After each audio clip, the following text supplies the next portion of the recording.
What's up, everybody? How y'all doing? Welcome to the 10th episode of the Cold Beer Confessional. I'm Will Bird, your host. Today we have a special episode. We're actually, in case you couldn't tell from the background, um, we're actually interviewing Jay Adkins for Congress. He's running in Tennessee's first congressional district. I'm fixing to bring him on, but real quick, I want to appreciate everybody for showing up. I want to say thank you. I do appreciate everybody that's here on the channel. We're almost at 80 subscribers. We passed 75 this morning, and over 1,500 individual video views, which is a pretty big accomplishment for me. This isn't the biggest channel I've ever owned, but it's certainly growing from starting from nothing and just doing live streams. So I do appreciate you guys coming out. Make sure that sometime before you leave tonight that you like the video. Just give it a thumbs up. Share it to somebody who might want to see it, especially if they live here locally in Northeast Tennessee. I think the district basically covers everywhere from just about Knoxville this way, like not Knoxville, but I think it goes all the way down west, Jay, but I think it goes all the way down to like Sevierville and stuff. Covers all the way up to the tip of East Tennessee. Couple things. If you do plan on, you're more than welcome to watch the entire show here. Stay in chat. There's extra people in chat tonight. I will try to keep up with the questions that are asked in chat as best I can. I have a whole monitor dedicated to just trying to keep up with you guys. If you want to call in, we do have a Discord server. Let me get a link and then I'll throw it in the chat.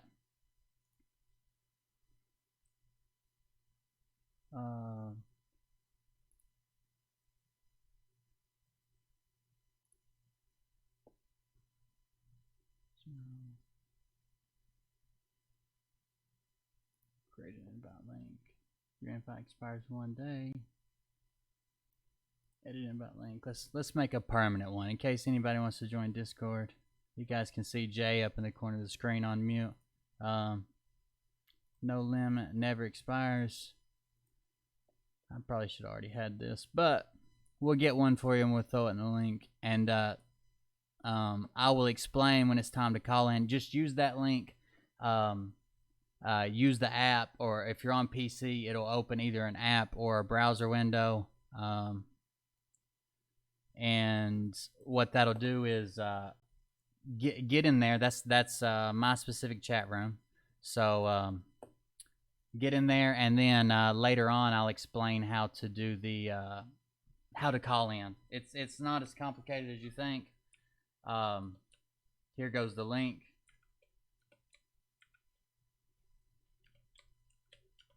I walked a couple of people through it today how to be ready to call in. How to get that set up. Why it keeps doing that. So anyways, if you plan on calling in later, or if you have a question in the middle of the show, find that Discord link. It's in the chat. It's in the description. And join Discord. Get in there and get ready, and I'll explain later how you can call in. It looks like we've already got a couple callers waiting. So we'll get that set up. That'll be towards the end of the show. The other links that are in the description. There's a tip page. I know things are tight for everybody right now with coronavirus. Don't worry about the tips. If you do send a tip, attach a message for me or Jay, a question that you want to send. It does have a blank form to fill out. It will pop up on the screen. If you scroll all the way down to the bottom, the very last links I've shared today, those are if you want more information about Jay, his campaign, what he's doing, you want to donate, you want to check out some more of his platform, you're more than welcome to go there and check that out. And other than that, I guess let me go grab Jay. Give me just a second to pull him up full screen. Let's minimize this. Let me put you full screen.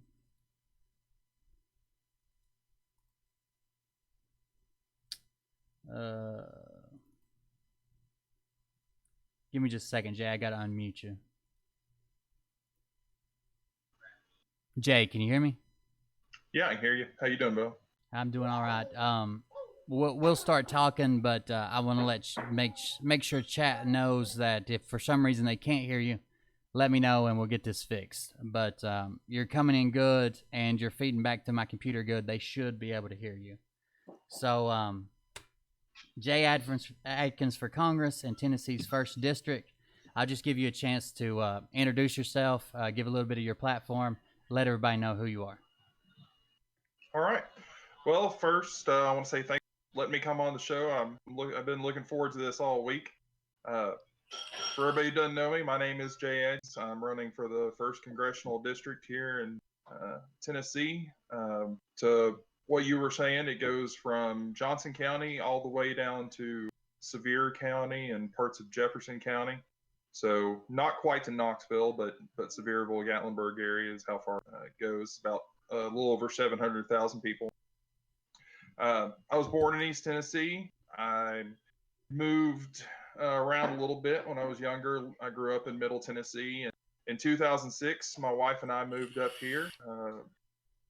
When I was served in the 278th Armored Cavalry Regiment, deployed to Iraq 10 years ago right now with Will, and I've been working in manufacturing for the past 10 years. I've been a machinist, and now I'm working in engineering roles. Work in Churchill, Tennessee, and I'm running because I'm tired of what the GOP establishment's doing. I'm tired of establishment Republicans coming in, promising us they're gonna do things, they're gonna push the Republican agenda, and then failing to do that. You know, in 2016, we were told when the Republicans had control of the House, the Senate, and the White House that they were going to repeal and replace Obamacare, that they were going to, defund Planned Parenthood, and those things didn't happen. And that seems to be the establishment GOP MO, is that they'll say, well, you got to get us in power so we can do what you want, and then they don't do anything and lose power, and they say, well, we got to get back so we can do these things. And I'm just tired of that. I'm tired of that swamp GOP. The President Trump, he said he wanted to drain the swamp, and we're not doing that when we take Tennessee swamp water and put it back in the DC swamp. We need to flush it out with fresh water, and that's what I'm here to do. Yeah, man, I really like that slogan. Flushing out with fresh water. You can't drain a swamp and then fill it back up with swamp water. You touched on. I did want to give full disclosure. That is how I know Jay. We served together in the same unit. We both deployed to Iraq together. But I'm not telling you who to vote for. I want to keep everything open. I'd like to have anybody on that's running. Jay was just clearly have a personal relationship, and I reached out to him and asked him if he wanted to appear on this because of the epidemic we got going on right now, coronavirus. There's not much in the way of campaigning, and I'm sure you found it. You haven't been able to campaign much, huh, Jay? No, I haven't. I mean, it's hard enough when you're somebody who has a full-time job to get out there and campaign in person. But right now, there's really all the events are being canceled. I had a meet and greet last Saturday that I had to postpone because the social distancing and all that. And it's traditional campaigning is really difficult when you can't get within 6 feet of somebody. Oh yeah. I'm sure. It's no door knocking, baby kissing, and handshaking, I guess. But thank you for the introduction. I do have a couple questions that I've got written down. So if you guys see me looking down, I wrote some stuff to keep me on track. My mind wanders, and we'll just go ahead and dive into that portion. The first thing that I wanted to bring up, Jay, was you and I talked personally when we were setting up this audio and stuff for this stream. We had a video chat, and I was extremely critical of, I don't know if he's a congressman or a Representative Massey, and I felt like, well, the news was basically portraying him. I took the news for their word, and I didn't do any research. They were portraying him as kind of being an asshole. I mean, that's what the tweet said, was he gives new meaning to the word masshole because everybody needed money, and he's trying to hold up this process. But the way you explained it to me was he was actually doing what what technically everybody should have been doing, I guess. And you can go on further to explain that. Yeah, and I think a lot of people either don't understand the process, or like you just saw the tweet. I mean, when you've got the Republicans and Democrats mad at you, you might actually be doing something right. Uh, so what happened is we've got the stimulus bill, the third Corona stimulus bill, and it's $2 trillion, which is about 2/3 of our tax revenue for a year. So a lot of money, and money that we don't have. And the Senate passed it, and it was time for the House to pass it. And the House was planning on doing basically a voice vote, which is just the yays and nays. You hear all the time. There were a couple of problems with that going on. First of all, under the Constitution, the House has to have a quorum in order to do business. And the House wasn't even in session during this. So they were planning on it. The way the rules are is if whoever is, the Speaker of the House, whoever's running the vote, doesn't have to actually count a quorum unless somebody says, hey, is there a quorum? And so they can just close their eyes. There can be two people in the room, and they can pretend there's a quorum. So first of all, Representative Massey was standing up for the Constitution because he was making sure there was a quorum there. And then second of all, it's $2 trillion. And, we can talk about what the best way to spend that money is, if we need to spend that much money, how this needs to be done. But if you're going to spend $2 trillion, somebody needs to sign that check. Somebody needs to be held accountable. And that's what Representative Massey was doing. He was saying, we need to have a roll call vote so that whatever happens, we know who voted for this bill and who voted against it. So yeah, he was standing up for the Constitution by requiring a quorum. And I think he was standing up for accountability by calling for a roll call vote. Yeah, so guys, that is my mistake. I kind of jumped on the bandwagon with that, and I was pretty fired up. But it makes sense if you think back to like the Affordable Care Act when Obama was trying to pass Obamacare, a lot of the Republican rhetoric was around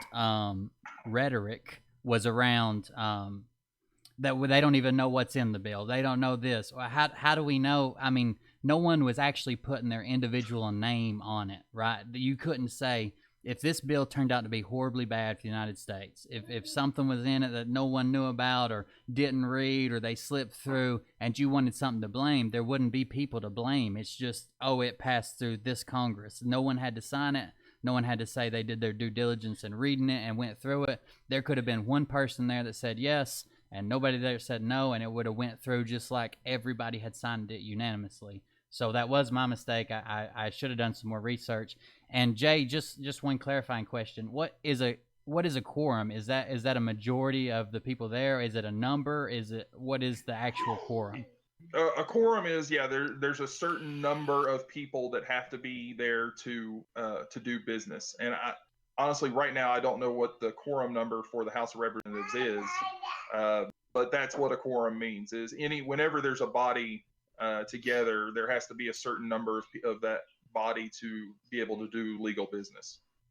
I understand. So it's probably like a percentage of them. So if like 60% is whatever number, then they all had to be there. I understand. So I appreciate you clearing that up for me, because I was full on the bandwagon.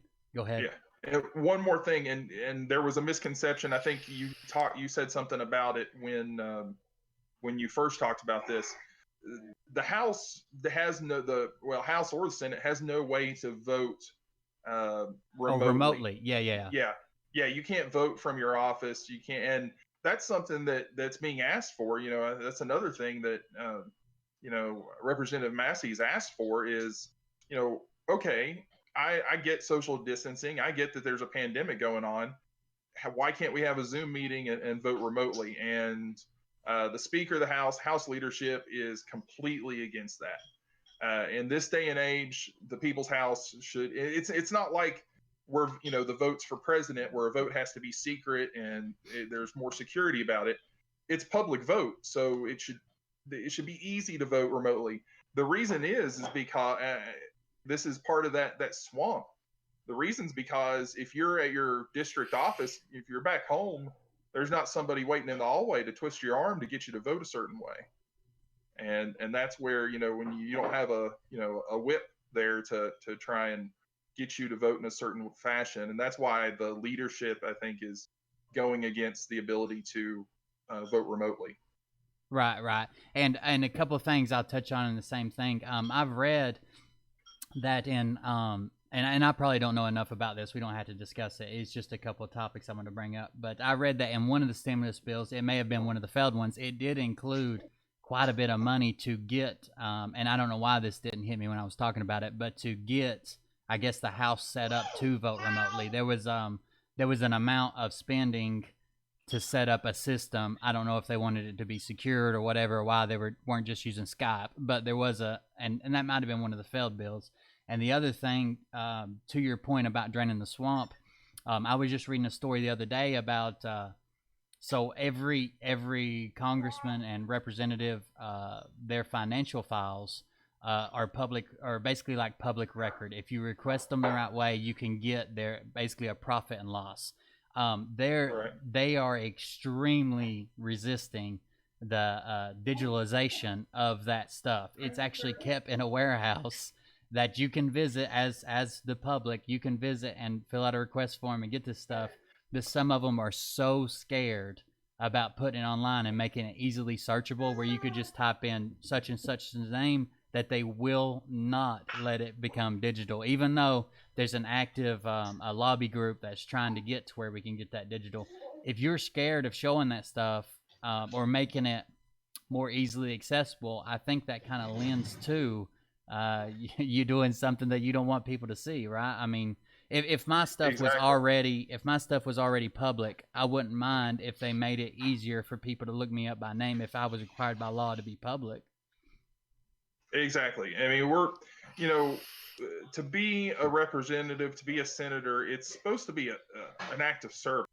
It's supposed to be, in a way, it's service, just like, enlisting in the army. Your motivation should be to serve the country. I know that nobody joins the army to make money, but I'm afraid that a lot of people do run for public office because they want to make money. And when you see the massive amounts of spending that are put on some of these races, it makes you question why somebody would spend $500,000 to get a job that pays $174,000 a year. Yeah, it definitely raises some questions, which I have some questions later on about campaign finance and your thoughts on it. I just wanted to tell you that Stephanie Adkins actually looked it up. So apparently a quorum in the House is 218 members, which is roughly about half. Yeah. So there we got somebody looking out for us in chats. Well, that's my wife and campaign manager. She's looking out for me. Oh, I got you. I didn't even put that together. Thank you, Stephanie. I appreciate you being there. So I guess the next thing I want to move on is to your election and just elections in general. And where I want to start that talking point on is this is something I've always believed in. My dad has told me since I was young that this is something that was wrong in America. We needed to fix it because they're not, just like you said, serving it's a service to the people. At some point, that service should end, and you should have to come back and live with the people you serve, to where you either face them as their hero, triumphant, or they know that you screwed them over and you've got to live under whatever you put them under by passing these laws, by making these bills, by what you signed.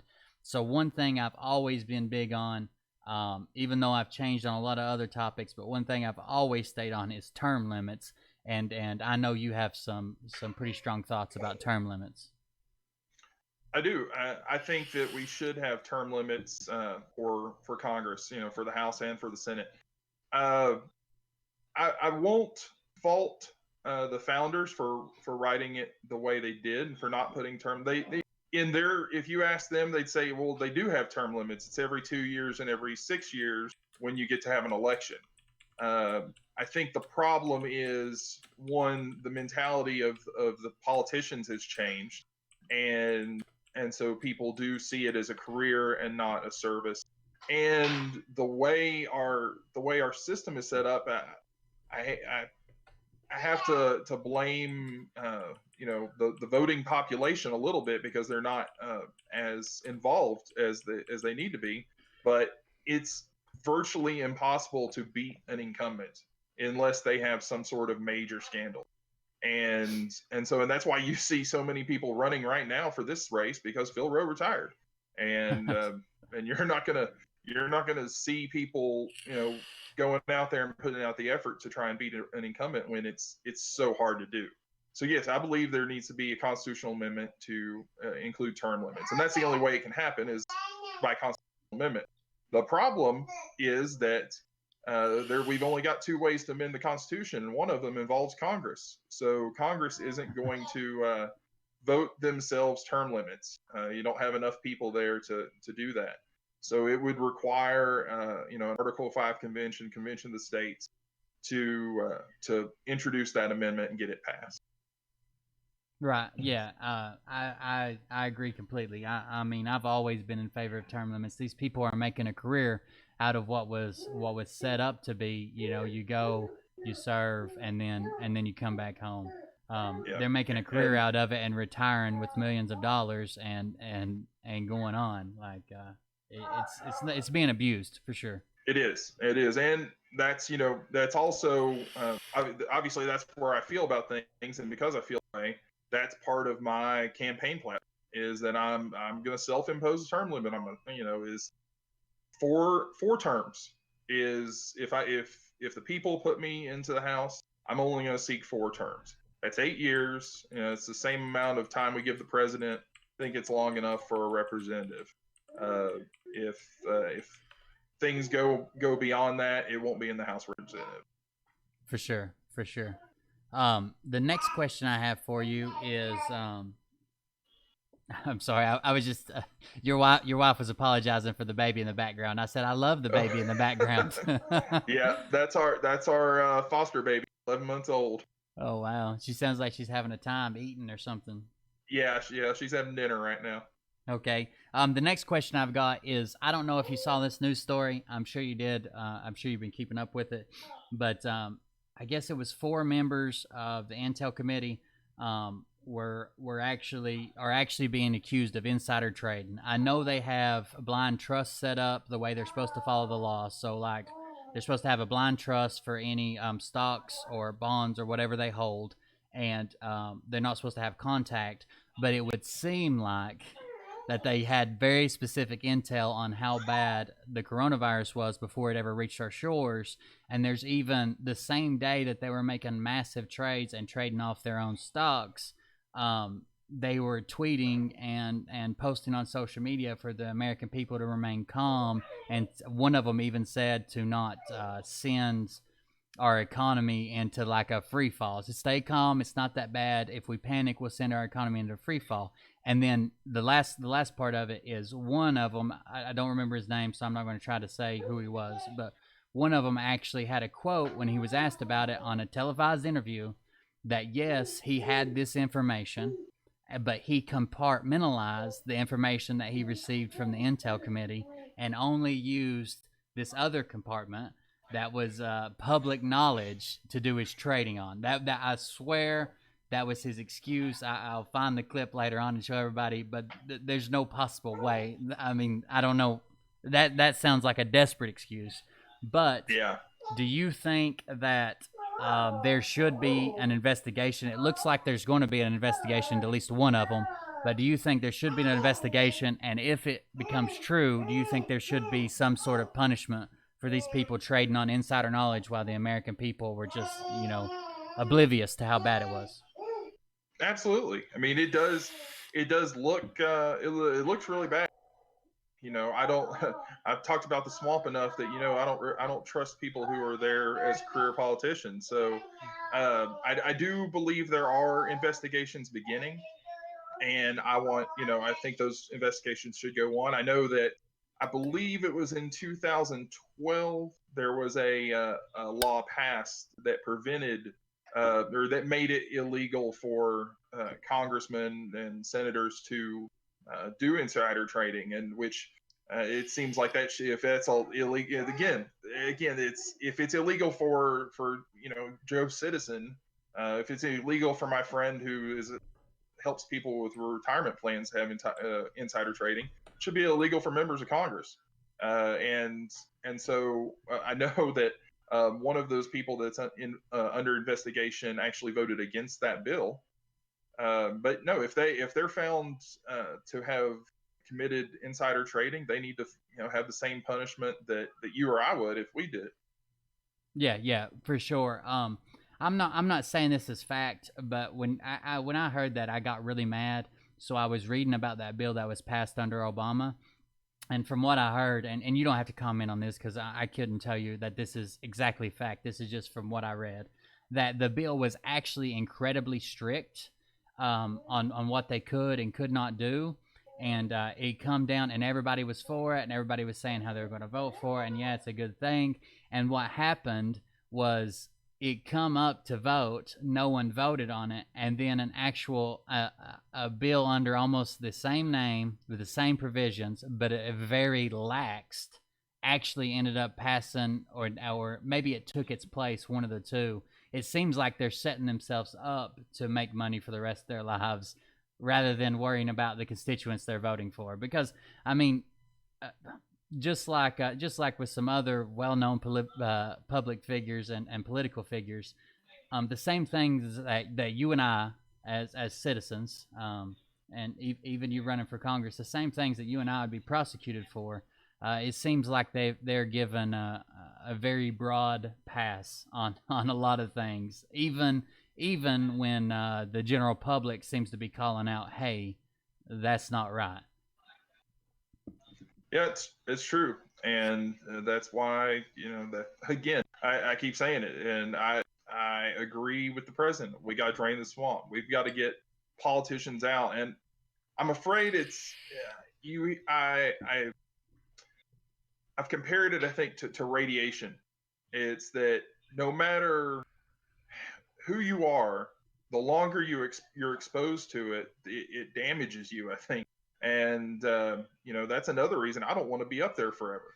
I don't want to live in that. I want to be able to serve the people and then come back home, live on the mountain like I do now. Uh, it's a toxic. It is. It's a swamp, toxic environment. You can say whatever, however you want to say it. But we need to bring the people back to the people's house and have that kind of accountability. Right. Yeah, I agree 100%. So the next question I asked is going to be kind of broad because the way it's presented to the public is kind of broad. So there's certain buzzwords that always come up around an election. Maybe not this one so much as the last one because I'll just be honest with you. Joe Biden doesn't seem like he's got a clear thought in his head right now. But especially in the last election, one of the big buzzwords was campaign finance, and this super PAC, and this guy, and that guy. And there's some people oppose a law that says if you personally donate campaign money, that's free speech. And then some people say no, that shouldn't be protected under free speech. And then all these different super PACs, and it's hard to even tell. There's so many of them, it's hard to even tell what they're lobbying for anymore. They're just every letter of the alphabet and then PAC afterwards. What are since I asked a broad question, I'll ask you for your broad thoughts. Do you think that there's an issue currently with how campaign finance is done, or reported, or the people that are allowed to build these PACs, and like talking about like corporations and independent people? Or what do you think generally about how campaign finance works right now? Well, I'll tell you, since I've started this campaign, I have learned about campaign finance just from the campaign level. It is complicated, and it's we've had to negotiate the FEC's website quite a bit to learn a lot about it. I'm also, I guess I put myself in a pickle because I believe in freedom, and I believe in free expression, and I do believe that people's how people spend their money is part of their free expression. On the other side of that is I'm a small campaign, and we don't have the kind of funding that the big campaigns do. So I guess I'm talking against my own best interest when I say that. Uh, um, there are the to navigate it all. It's very complicated, and I wish it were a little more streamlined. I wish that there were more avenues for grassroots candidates. Ultimately, even if it is against my personal interest, I have to side with freedom, and I do believe that the way people spend their money is their free expression. Yeah, I think the Supreme Court's already upheld. I think it made it all the way to the Supreme Court, and they upheld that was their free expression.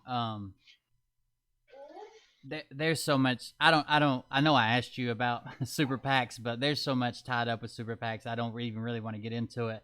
Yeah. You could study that stuff for years and never know who's behind them and where it's going and what it does. I will say that a big thing about that is making sure that everybody follows the rules, and that's the hard part, because when you deal with super PACs, for example, or other educational PACs and that kind of thing, the problem is I, as a candidate, am not supposed to talk with the super PAC and organize with them.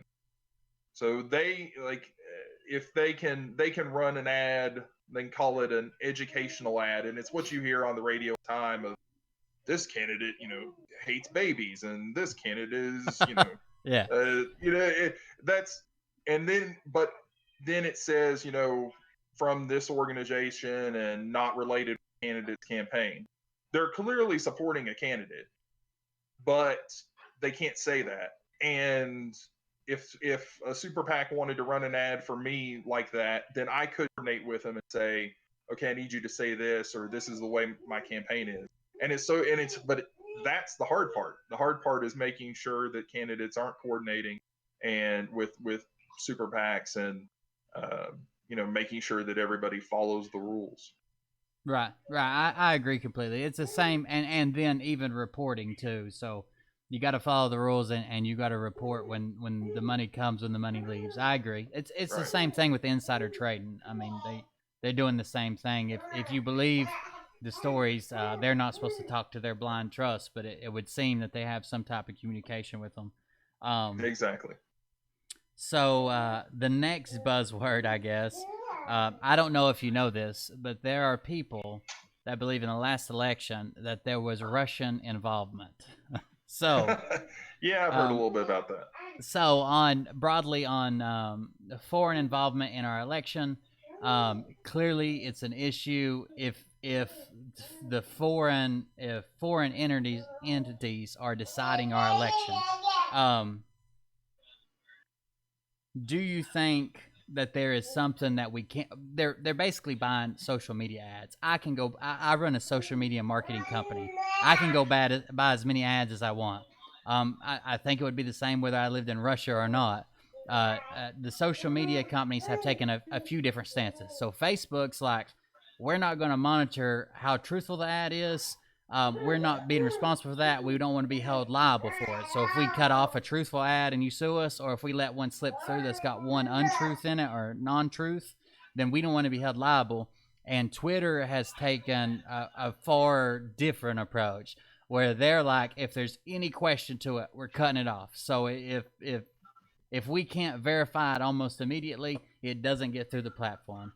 How much of an effect do you think that these ads by foreign entities have on our election?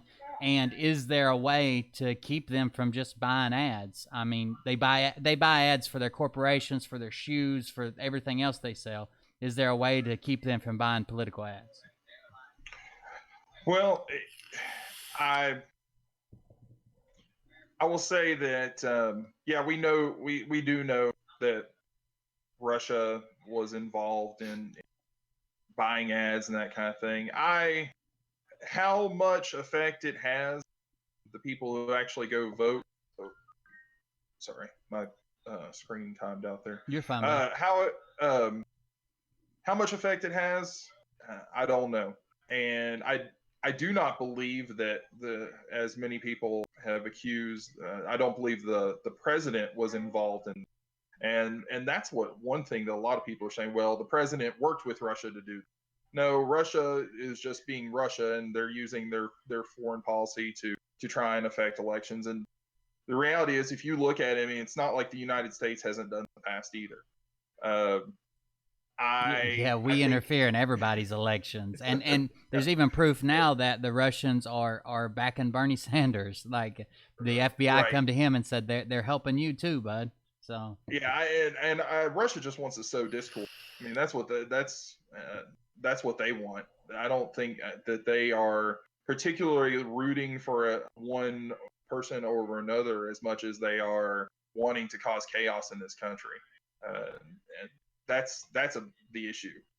Now, back to the free speech issue and the buying ads issue. I don't think that social media companies should be able to have it both ways. And it's not just with political ads, but it's with speech as a whole.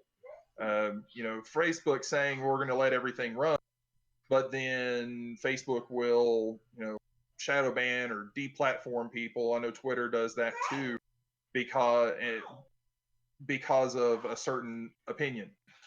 And I think all the social media needs to be held to one standard or the other. I don't know if you're familiar with the discussion about if they're a provider or a publisher. yeah, it seems like they're taking the best of both worlds. So so they get to pick and choose who they put on, but they're also in the free speech and being basically our free speech has become social media at this. If it doesn't demonstrate Right. it more than this lockdown, it can't demonstrate it anymore. Everything Right. travels through these social media sites, but they're trying to take the benefits from both and leave behind the negatives of either one, right? Exactly. And if they are a publisher, then they are like a news agency, a newspaper or whatever, that they're publishing content, and therefore they can be held accountable for it. And they don't want to be held accountable for it, but they want to control the content. If they're a provider, then they're just like the phone. The phone company can't be sued for what you say from one person to another on over the phone. And there's legislation out, which I support, which basically says, okay, you got to be one or the other. And if you're going to be, if you're going to be a provider, then you have to let all opinions out. You have to let free speech exist. And if you're going to be a publisher, then you're going to be held liable for what people say. So I think it's clear that social media is the soapbox of the 21st century, and I think it should be around the realm of free speech. So, like I said, I support that legislation. I agree as well.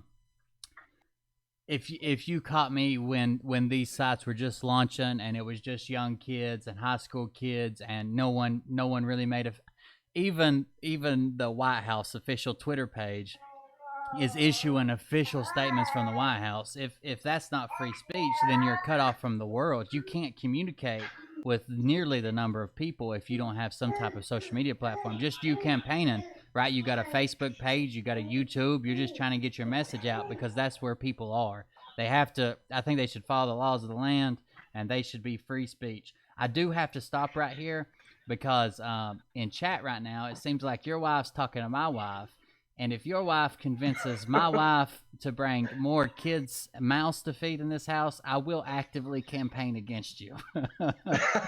I just want to declare that we have enough kids to feed, and they're running wild in the other room. I can hear them right now.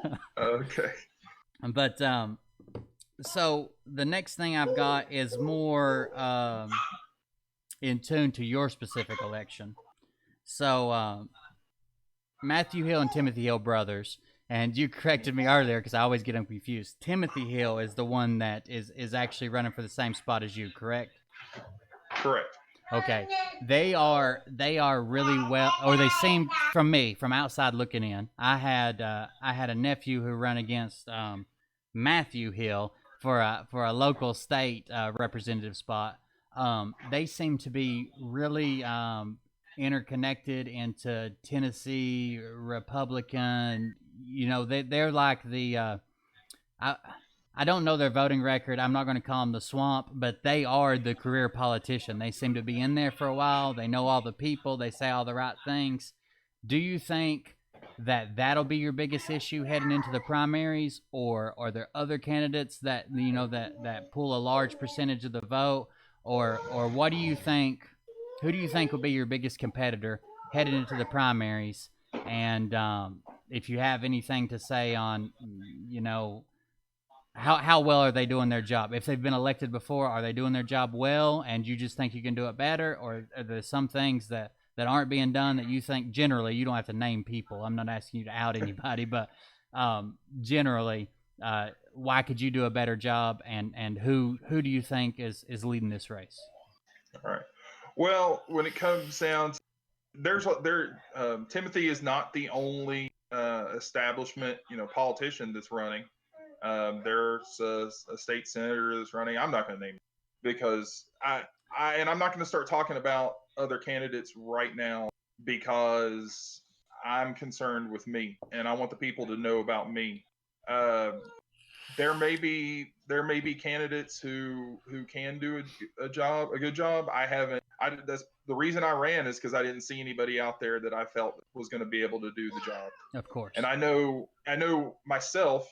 I know that I'm going to stand up for the right thing, and I know that you don't have to be an elected politician. You don't have to have a voting record to do the right thing, and so that's where I want to talk. I want the people to be able to talk to. That's why I'm doing things like this, and I've got the YouTube channel because I think if people get to talk to me, get to know me, they're going to realize that I'm a genuine patriot and that I want to serve the people. That's my campaign slogan is service for self. And I feel that I've been called to do that. And like I said, it doesn't matter at this point. At this point, doesn't matter what you've done, what your record in the past is. I think we've got to get career politicians out of this system. I wish that we could get I wish we could get every incumbent voted out. I know that sounds a little crazy, but the fact is that everybody says, well, we need to get rid of these guys, except for my guy, because I know what he did, or I know that he helped my district. But that mentality across all 435 congressional districts causes nothing to change. And I was really frustrated. I talked with a guy, a friend of mine that I went to Sanford with, who runs an advertising company. I talked to him about, I was like, what would it take to get a nationwide campaign to say just vote them all out, get rid of everybody? Because I think fresh start, and that's where again, that's where term limits come in, to say, if we keep getting fresh people in there, maybe we'll actually do the business of the people and not waste time on things that aren't helping the people of this country. You look at this impeachment, and no matter what you think about the president, everybody knew that nothing was going to happen. Everybody knew that the House was going to impeach him because the Democrats had a majority, and everybody knew that there was no evidence to convince 20 Republican senators to vote against the president. And so how much time and money, how much of the people's time and money did we waste on that? And that's why I think we just need to get the establishment, the politicians, the career politicians, everybody, just get them out. If you want to look at my voting record, I don't have one elected office, but on October 23rd, 2008, I raised my right hand and enlisted in the U.S. Army. And so if that's not saying I want to serve the country, I don't really. Exactly. A combat veteran. I was there. I was there to verify. 240 gunner. That's right. That's really all the stuff I had on the election, your election. Before we move on, is there anything about your election that you want to put out? The next thing I'm going to is some of your platform points. Is there anything about your specific election you want to put out or that I haven't covered? Well, I will say one thing we touched on a little bit, and it's a fact that campaigns do cost money, and they cost a lot of money. So I will address that question, because I think people have asked about that, and people. I was told by an elected state representative that I needed $800,000 if I was going to run. I know that I know that other people have been told that they needed $500,000 and be able to retire from your job and campaign full time, do this job.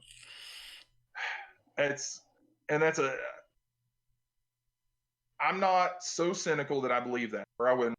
I don't have. I believe that the people can find a candidate, can support them, but I will say that it does cost money. And so I would say that anybody who's interested in my campaign, wants to learn more, decide they want to support me, even if they chip in $10, $25, that makes a difference. If I got a tenth of this district to put out $10, I'd have $700,000 in my war chest. Right. So I want to ask your viewers and just say, if you believe what I'm saying, you want to support me. It comes from China. You can go to my website and just like I said, kick in $10, $25. I know that's hard. I know that every penny is hard to come by right now because of everything that's going on. And the people that have donated to me already and just given me their hard-earned money, that means a lot to me. But the reality is that campaigns do cost money, and I'm still trying to raise some. Yeah, 100%. And when we finish this, interview, I'm going to direct people over to your website where they can learn more and decide if they want to support you. I like the idea of not the Bernie Bros version, but a real grassroots candidate coming through. I do appreciate that. I didn't mean to laugh in the middle of you talking. I know you can't hear it, but I just had a tip that came through on the stream, and when it does, it's a recording of President Trump saying, "No, that's not racist. It's the truth. It comes from China." it got me tickled because that big pause when he says China. But yeah, I agree 100%. We're going to direct as many people as we can there, and that's. Just to touch on what you said, that's not the way the forefathers envisioned this. When they set up the system, I don't think they thought that you would have to sell everything you owned. You could only be wealthy. You could only be this. You had to have all this money in the bank. You didn't have mouths to feed because you're putting all your money behind it. But it's turned into almost, and not always true, but a lot of times if you can't, I'm not going to say who spends the most wins, but if you can't keep up with the big boys, you don't even have a chance. So if there's 3 candidates on a certain tier, and then you're a tier or 2 below them, you don't even have a chance to be in the race. It's like you're just wasting it, and that's crazy. That the ad spend and all the stuff they're putting into it, they either need to somehow level the playing field. The richest person is not going to be the best person for the job. That's just what it is. Yeah. Then something needs to happen. Right. When he outspent everybody, and then showed up for one debate, and everybody figured out that he wasn't the guy for the job. I'm not saying I have a solution for that, but I don't like the way it's going on now, and I guess it's my right to complain. But Exactly. so on the first thing on when we talked about your platform and I've researched your website, the first thing that stuck out to me was criminal justice reform. And for those who don't know, criminal justice reform is usually a topic brought up a lot by the other side of the aisle. So it seems like right off the bat, if you got elected and that was something that you're passionate about, that would be something bipartisan right off the bat, right? Because that's usually the people. I don't know what their plan is compared to your plan, but that's usually something I hear Democrats preaching for. I do believe that you can't lock someone up and throw away the key. There's a path to success after you make a mistake. I've made plenty of mistakes in my own life. I've been to jail. I had to lie to get into the Army. So I'm not judging anybody.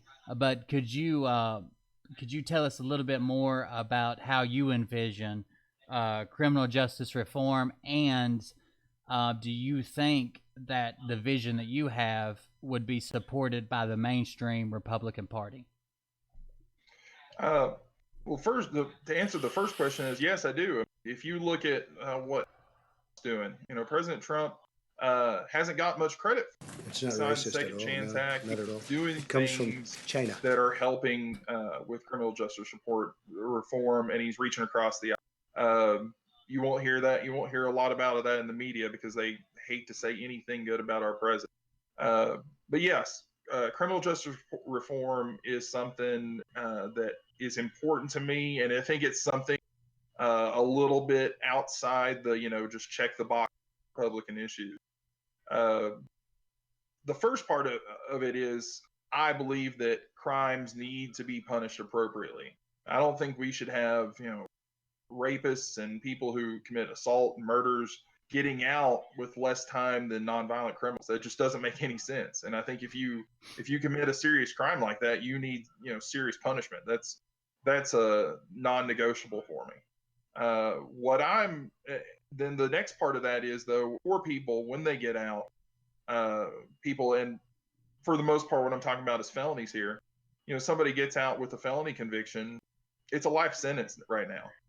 There's a very few jobs you get with that record, with a felony record. I mean, you're going to be doing day labor or something like that. I mean, there's just not a lot of, you can't get a professional license. You can't be a barber if you have a felony conviction because you can't get a barber's license. So I want to do something to make it so that people can be reintegrated into society when they're released, because I believe that if you've served your time, if you've been rehabilitated, you've done your probation, all that kind of stuff, if you're able to be a free person out in our society, then you should have all your rights, and you should be able to make a living, and you should be able to have a future.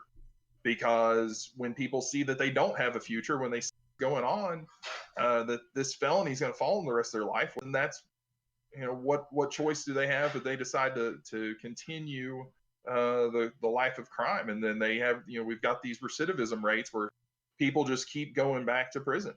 And if you have an 18, 20-year-old guy who makes a stupid mistake, he needs to be punished for that mistake, but he doesn't need to go to prison knowing well, my life is screwed up, my whole life is.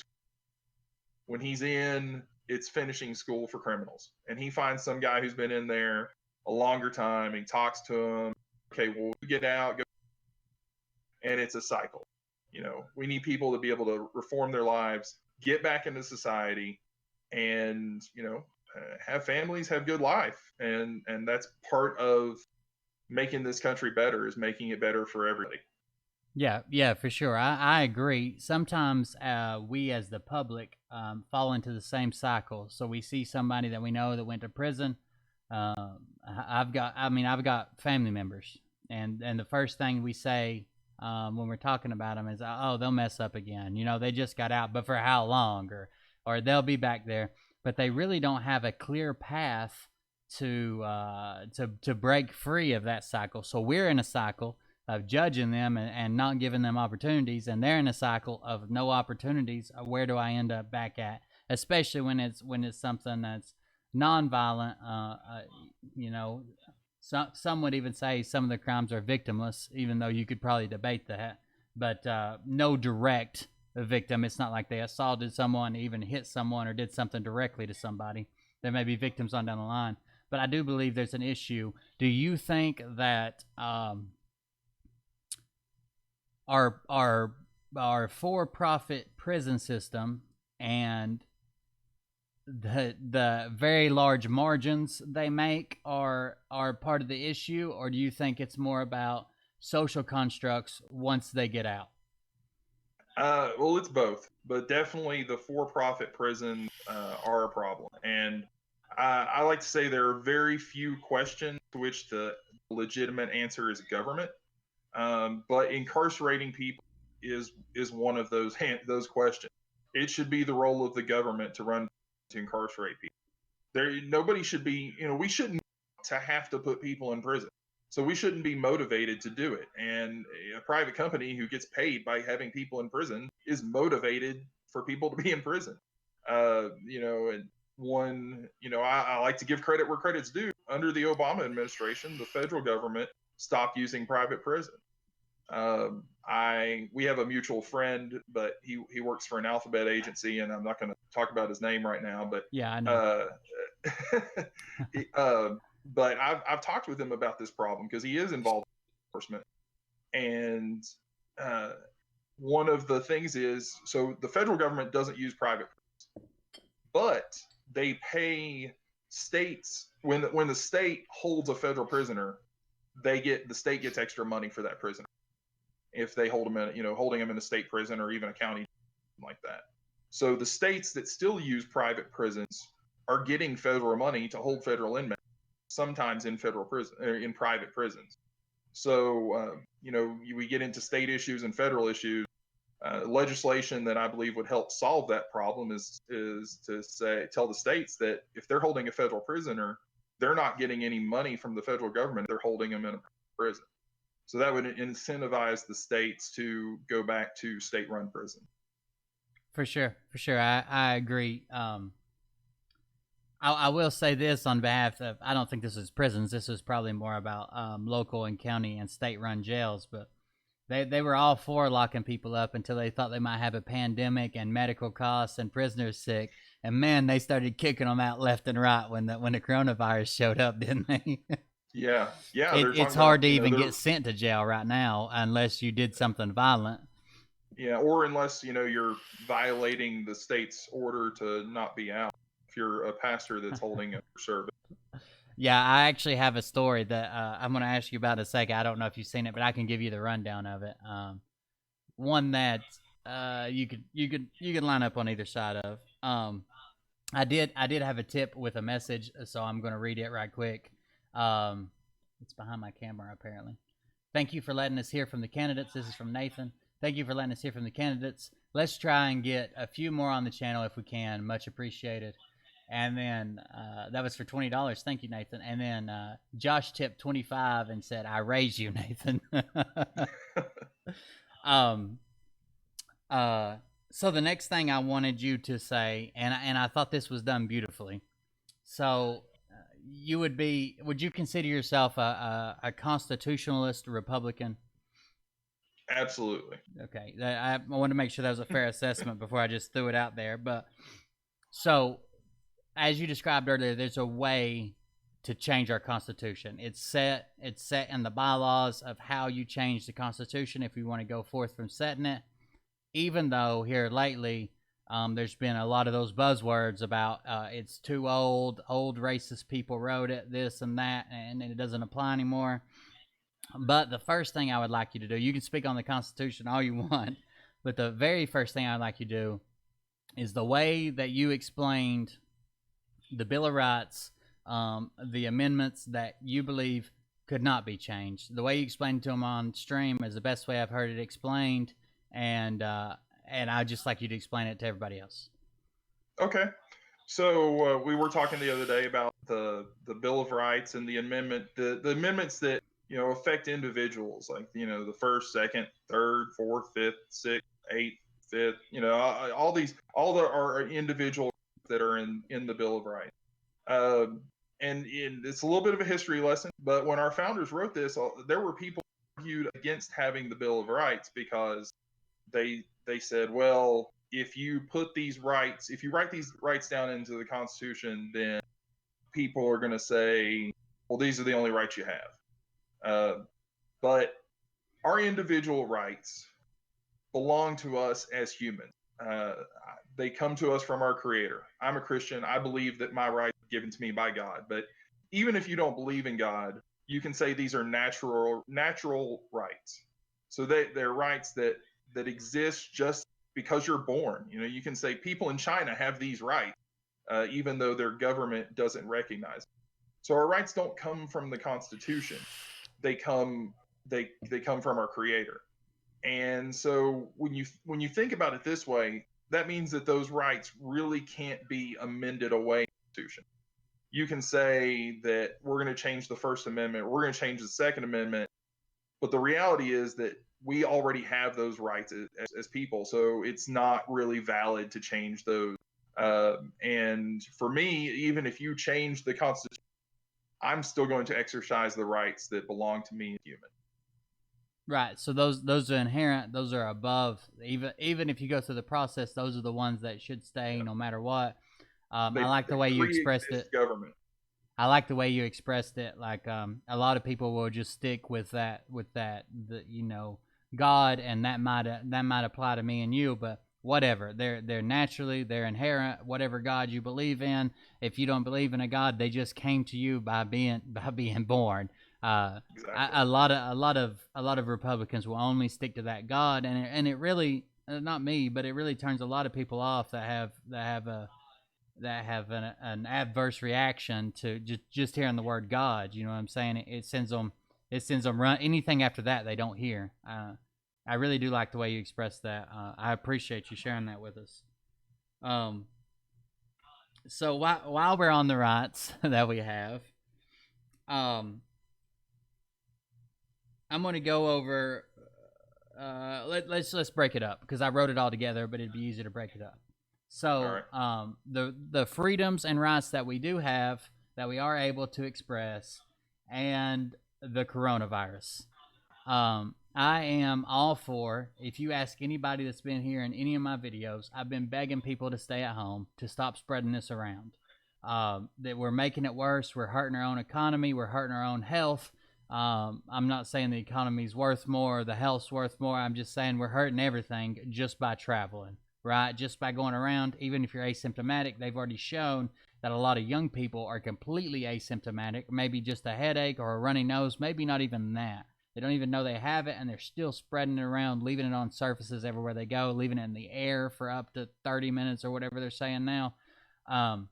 But when the government steps in and says, you can't do this, I have an issue with it. How do you feel about it? I agree. And it gets, and because people are emotional about it, I think they don't think clearly. Fear is very powerful, and a lot of people are scared right now. But we do have rights, and we do have to stick to our Constitution and stick to the rights all the time. And in times of fear and emergency, it's most important.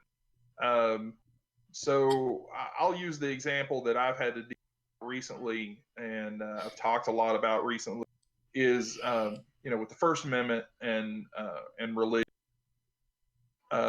Again, I agree. It makes sense. We got to do the social distancing. We got to do things like this. I might do things a little bit differently if I'm in charge, but that's the executive power, not the legislative power.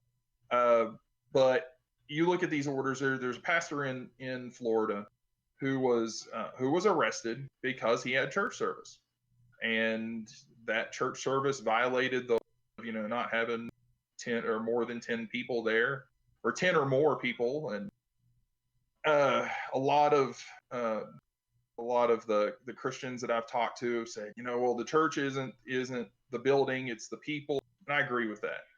We can, in within the Christian community, within any faith community, you can have that discussion of like, is this the best way to caring people? And we can say, you know, maybe he shouldn't have done it. Maybe he should do that. I don't know.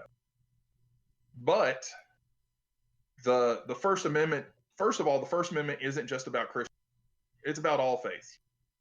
And it says very explicitly, it says that we have the right to free expression of our religion. And I've seen people say, well, you know, you can pray. That's true. Some faiths require that you have a sacrament. Some faiths say that you need to have corporate worship. You know, if you're a Jew, speaking of quorums, the Jewish faith requires there to be 10 people together to have a quorum for corporate worship.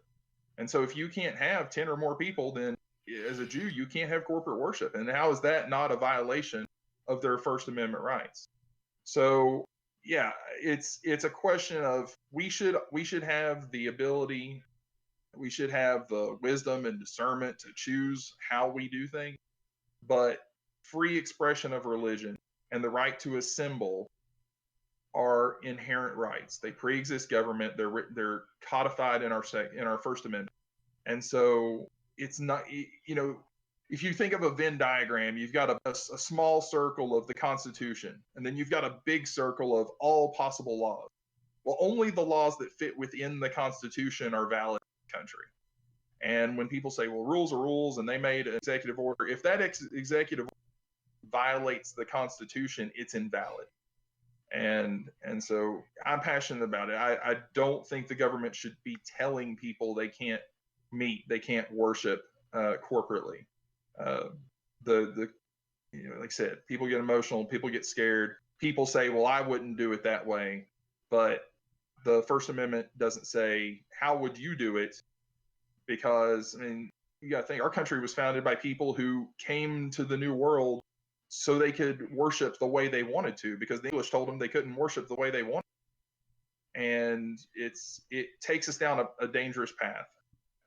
We talk about it's temporary, it's an emergency. If you look at history, temporary powers given to government rarely work out for the people. For sure. I ranted a little bit there, but I hope I got. Oh yeah, for sure. And I like the way you ended it, because the way I've been explaining it to my wife is, it's very easy when you're scared to give up these rights and say, hey, somebody protect me. The problem becomes when either one, you go to take them back, or two, they come for the next go around. So what if we get something else that we don't see? We all agree this is probably an emergency and what's going on. But what if the next time around, with a different president and a different Congress and different political leaders, it's something that we don't agree with whatsoever, and they're going to enact the same measures, and then we're on the outside looking in like, look, this isn't even an issue to us. What do you mean that we have to do this and we have to stay in our house, and we don't have freedom of movement or religion or anything anymore? So exactly, it's easy to give up, hard to regain. Excuse me. Yeah. Exactly. Hey, I heard a cough. Do I need to call somebody, or maybe get you on lockdown? I don't. Are there people in the house with you? I know that's a bad time to cough. But yeah, I don't believe this is any kind of organized persecution of the church or that. But I don't believe that governors are necessarily acting with malice. But I do believe that it sets a precedent, and the next executive may have malice, may want to persecute people, and so yeah, we have to guard our rights very, very closely. Exactly. That's the same way I'm trying to explain it to people. So now I'm going to go to a very specific story, and whether you've heard it or not, I'm going to recap the whole thing, because I'm sure some of the chat hasn't seen it. I haven't covered it on my stream yet. So in Louisville, Kentucky, a man and a woman that lived together, I don't know how they came in contact with it, but they both went to the hospital and tested positive for coronavirus. They should be able to recover on their own, but they tested positive, so the hospital sent them home on on self-quarantine orders, right? Stay inside, don't come in contact with anybody. So the very next morning, it just so happened that the way they got to the hospital was by ambulance, and the very first responder happened to be a police officer. So the very next morning, police officers driving into work from his house, and he just happens to live close to this neighborhood and drives to there, and he sees the man congregated a couple blocks from his house with 4 or 5 people, knowing that he has a positive coronavirus test. He drives about another block and sees a woman at a park with people all around her, like a park going on, and so he reports that, and they say, well, stop and warn them, and tell them to go home. He does, and they go home. This not the exact scenario, but they are spotted and spoken to another 3 times in 3 days outside of their house. Like, hey, we know that you were told to quarantine in your house. Clearly you're not. Once was an ambulance driver, and another time was a different police officer that had heard the story. But the same couple. Then, I'm not against any of that. But then this is the part that I want to see if you're against. You could tell anybody, hey, you need to stay at home, you're sick. Then the news story breaks that the union representative for the police officers wants better protective equipment and medical testing for his officers, and the reason being was because that morning they had sent 6 officers into these people's homes to not only serve them with an order from the judge, but to attach ankle monitors to them so they could be monitored as to not the same as if you were released on parole with an ankle monitor. So the reason he was complaining about the healthcare and this and that and better PPE and gas masks and mop 4 gear, basically being as the reason he was complaining for that was because they had sent 6 officers, a no-knock warrant, into someone's house to serve them with papers to stay at home under persecution of law and to attach ankle monitors without their consent. I'm not saying it was forcibly, but they had no consent in the matter whatsoever. If it got to forcibly, then it was going to be forcibly. The ankle monitors were there to be attached. Mm-hmm. How do you feel about the invasion of the home, the judge's order that was apparently signed in the middle of the night, as all shady deals are done, and forcing someone to wear an ankle monitor that is not willing? They didn't do it out of their own choice. First of all, I want to say that I would rather risk getting the coronavirus than go around in mop 4. But That's true. But there's a lot of precedent for that. There's precedent for quarantine as far back as as long as we have known of infectious. Before we knew that viruses existed, there's precedent for quarantining people who are sick. And this is part of the way, if you look at the way that handled it, like South Korea, I know has handled it this way. They're tracking everybody's phones, aren't they? Well, we're tracking everybody's phones. No, what South Korea did is, they did widespread testing. They didn't lock everybody down, but then when they protected the at-risk groups, and then they did isolate who tested positive.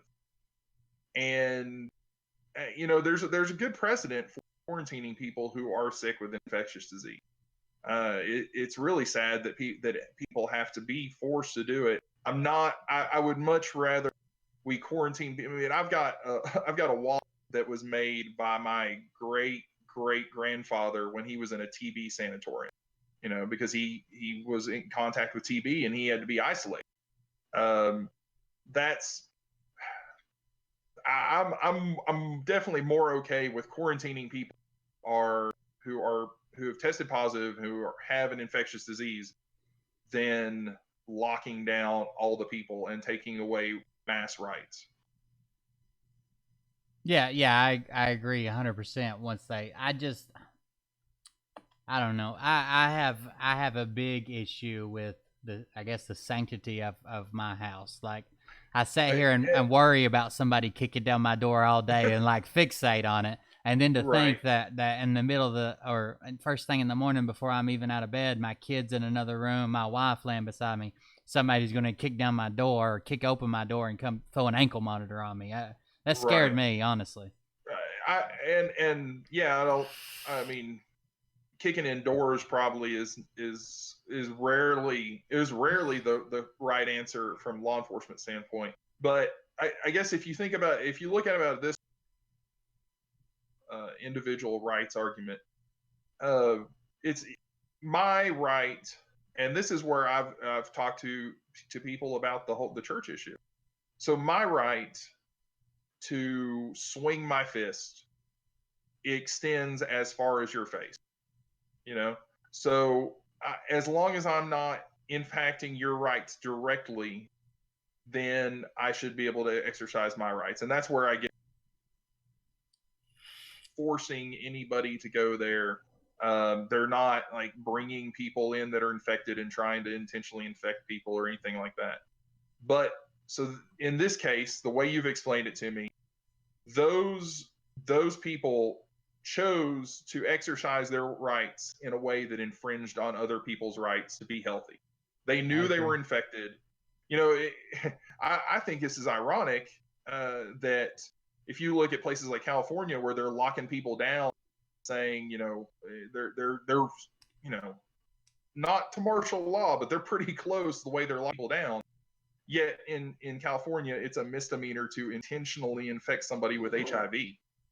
You know, so how is that balanced? But that's the problem, is that when somebody is actively doing something that infringes on another person's right, then that's where you limit their rights. That's a legitimate. I agree completely. So even I like the way you put it. I agree. The even law enforcement agencies are to the point of enforcing if you're coughing on somebody and tell them you have a coronavirus, whether it's true or not, you're at the point of assault and it's too far, you're going to be charged with it because it's becoming such a meme or Yeah. whatever the young kids want to call it. I don't the lady, I guess the only point, I didn't leave this out intentionally, but I do remember this now. The female that was involved in that story, I don't know if it's wife, girlfriend, baby mama, whatever, actually had posted the day she was diagnosed that she had coronavirus, and on social media she had coronavirus and was fixing to get some clout out of it, so fixing to be well Yeah. known. So So they may have done a lot of this intentionally, but yeah. also even with my worries about the sanctity of my home, I don't I don't plan on doing anything stupid that they'd come and get me. So I guess Right. I, And so they never would have had a warrant served on them if they had if they had stayed at home like they were told the first place. right. So I agree. So we've already touched on the Bill of Rights, but all I want is to hear this because it sounds like music to my ears. What do you think of the Second Amendment and how absolute is the Second Amendment? Well, I've considered getting a hat that says "Make machine guns again," uh, but you know, I'm an absolutist when it comes to the Second Amendment. I believe that the hardware I had available in that MRAP should be available to the people. The Second Amendment isn't about hunting; it's about your absolute personal right that pre-exists government to defend yourself and to defend your rights against tyranny. Yeah, I agree. I don't even know if you know this story, but if you remember when we were in Iraq, I was one of the lower enlisted. So I got, even though everybody didn't get leave, I was on the list first to get leave because I was such a young enlisted, right? They went negative rank basically. The youngest people went first in rank, and so there's people that suggest using the no fly list. If you can't fly on a plane, then you shouldn't be able to own a gun.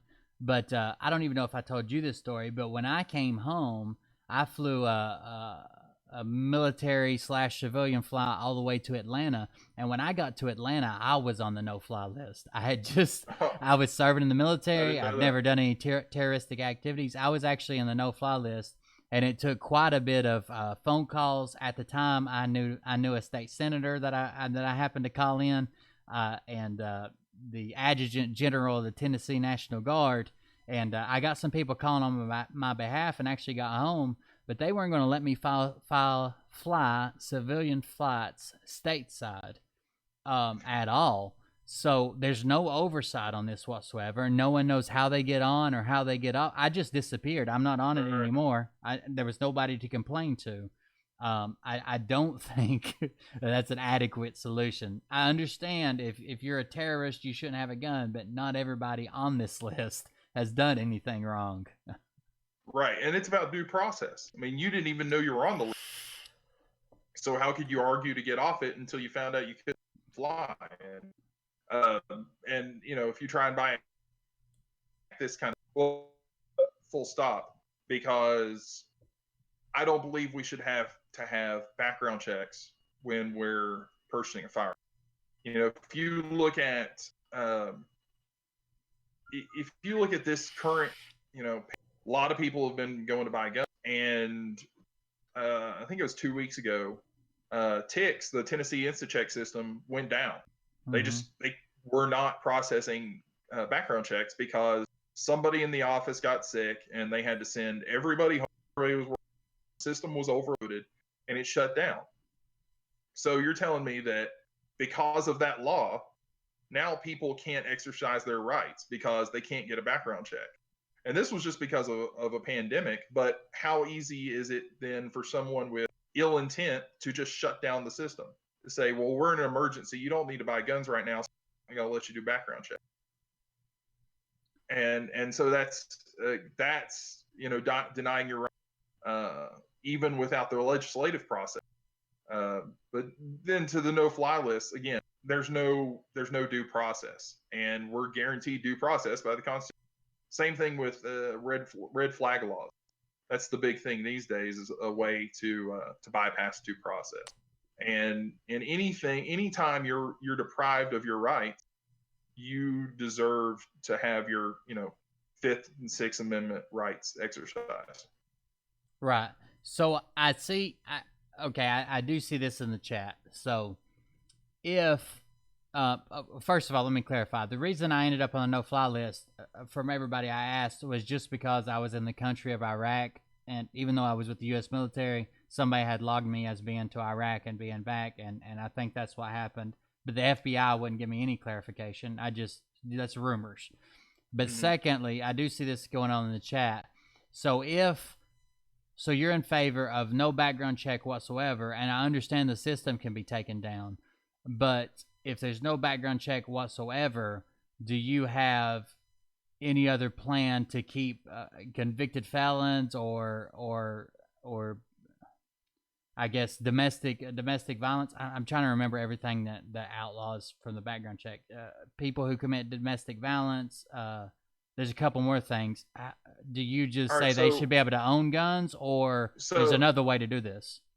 Well, okay, if you look at if somebody's prohibited and they want to get a gun, they don't have to go to a gun dealer to do it. You're not stopping somebody from getting a gun just by saying you can't have a gun. I mean, there's more guns than people in this country. You're not stopping prohibited people from getting their guns just by saying you can't buy it at a dealer. Right. Yeah. I mean, a lot of them are what they call straw purchases, anyways. That's what they're finding out. Just a face-to-face purchase. Yeah. Or I meant sell you. We could meet in Irwin, and I could sell you a gun face-to-face.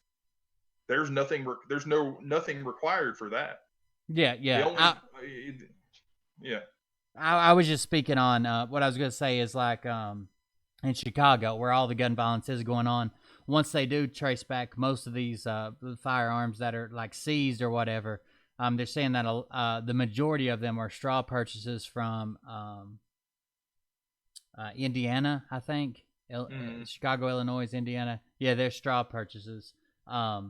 So yeah, there's nothing stopping. I've sold many a guns. I do try to. I don't know that the people would tell me the truth, but when I do sell guns in person, I do ask the other person, "Are you a convicted felon? Are you legally able to buy a gun?" And then I sell it. But they could easily just tell me whatever they want. I'm not checking anything.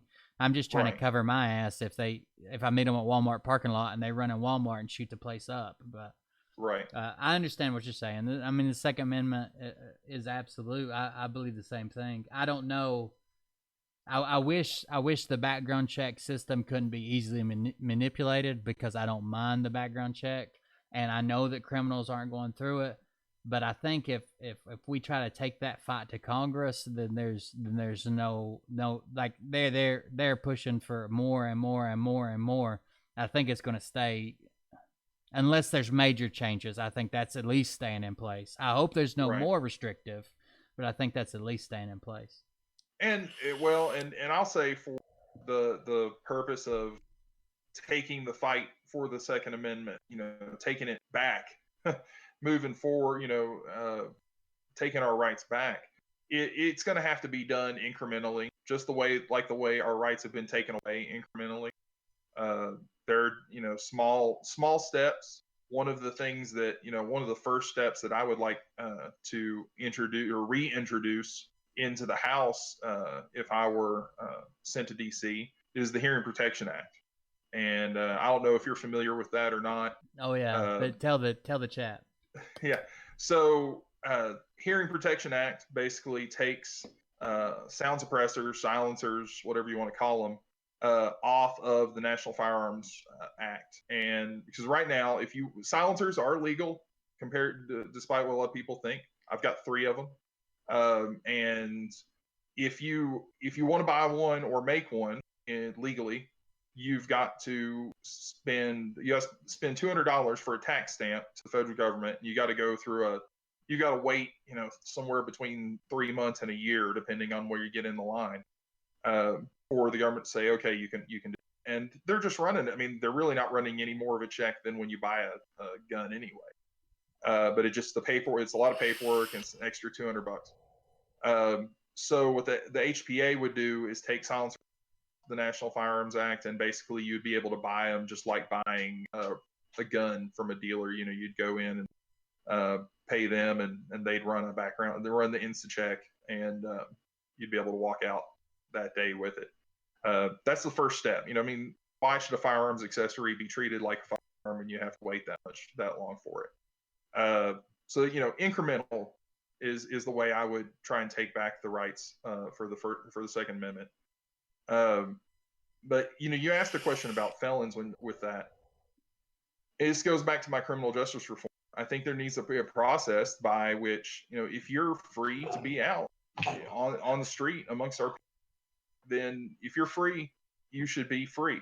You're either free or you're not, and you should have all. That includes being able to vote, and that includes being able to own firearms.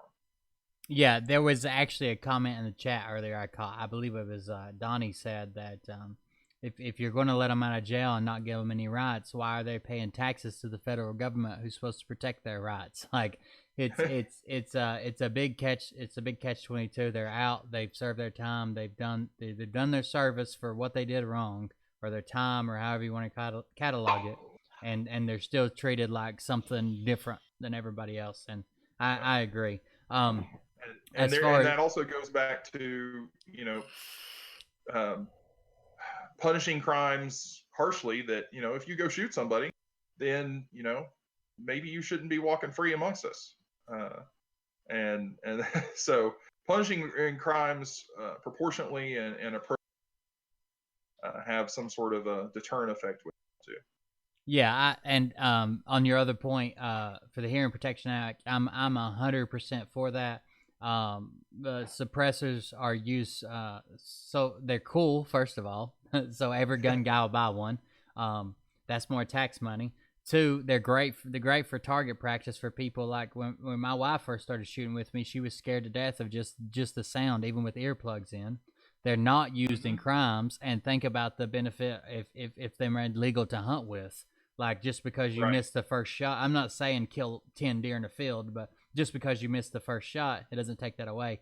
But they're not used in crimes. There's not a bunch of assassins running around with them. And right now, they're kept behind basically the same wall that like fully automatic weapons are kept behind. Like Exactly. there's something special, and there's nothing special about. I could build one in the garage in about 10 minutes, but if the FBI or NSA are listening, I am not building anything in my garage. So Yeah. I agree with you on that. And the last part I had on, I know we're taking a lot of time, but the next points will go a little bit quicker. I don't want to keep you longer than I have to, but No, I um, appreciate the time. It's great.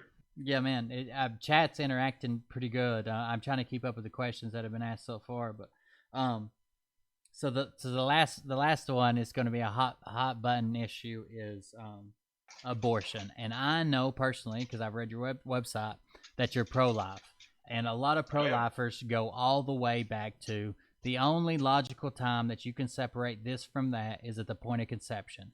But I also don't think that that's feasible within, like, say you get elected and you've got a couple years to be elected.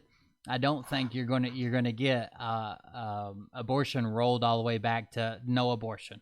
So if you are pro-life, you are against the pro-choice. Is there common ground there? Because there's laws being passed now where they'll say, okay, if the baby survives and it's still born, we'll keep it alive on machines long enough till you make up your mind. That's a little far for me. And I want to know how you feel about where's the line. I know what your ideal situation would be, but if you had to draw a line, is there negotiating room there or something that we can do to kind of wrangle this back in? So so you've read my. Hold on just a second. I, You cut out. Hold on. Can you all right. start that whole thing over? You just cut out for a second. I'm sorry. Okay. We good now? Yeah, you good. Okay. So you've read my page. I do believe life, and I am 100% pro life. Uh, if you look at it from, you can take, if you can take religion out of this, because a lot of people throw religion into this. My faith is why I'm pro life, but I can look at it out from a framework outside of that. Okay, we believe, if we believe in rights that exist because you're a human, because you exist, that are, endowed to you by your creator, then as soon as you're alive, which I believe that life begins, then you have that right to life. At that point, it's not your mother's life that's, or body, it's your body. And so I have to say I am an absolute. I do believe that life begins at conception, and so we don't kill people for circumstances. We don't kill people. I mean, we don't kill people because of who their father is. We don't kill people because of convenience. We don't kill, and that's something that the Western world has believed for a long time, is that humans have a right to life and we don't kill people for no reason. And so yeah, I'm pretty much an absolute. Yeah, I understand. Scientifically, I think that, or at least in the way my mind works, and I may be wrong, that the only definite line to draw every time is right at the moment of conception. Now I understand that there's going to be laws based on plus or minus or whatever, but you can't tell me, okay, when it's viable out of the womb, well then this is viable out of the womb, that might be viable out of the womb. And now what if we're Exactly. talking about what if we're talking about some type of support system for it, and you can't tell me heartbeat because heartbeat occurs at different times. It's just that I do believe that that's the only consistent place that you can mark, okay, conception, this is where something starts, the DNA's Right. laid out, the egg mate the zygote. This is scientifically, and it'll be the same every case you look at it. Now, as far as arguing back and forth and how far we can get something past, that's out of my realm. I just Right. try to host this show. but I do know scientifically that that's the most accurate spot because it applies to everybody, left and right. It doesn't matter. That's a standard spot, and you can't deviate from it. And if you look at it, and first of all, it's going to take the Supreme Court really to change what's going on right now. Hey, real quick, can I ask you a question? I Yeah. was under the impression, and this is only from my knowledge of watching YouTube videos, that the Supreme Court upheld, abortion, Roe v. Wade, but it was under, it was under the Constitution, under a right to privacy. It had nothing to do with abortion or babies or anything else. That the law they held it under was the right to privacy, which basically means that you can't ask these women what they're doing. They have a right to privacy with what they're doing with their bodies. Is that true? Because I've never really looked that far into it.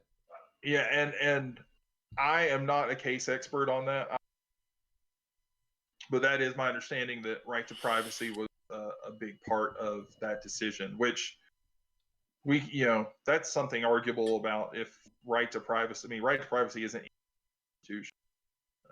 That's not. There's nothing there. It's something that was kind of brought out of whole cloth by the court. But yes, you're correct that was a big part of. Okay, that was just. I mean, you could finish your statement, but that's what I was under the impression, and again, that's from like watching YouTube, other people debate it. Like, how can you decide such a law that had all these reverberations through the nation under? Hey, you can't ask somebody what they're doing. That's what, when I heard that, and I haven't done more research, I thought, wow, if that's all it's hinged on.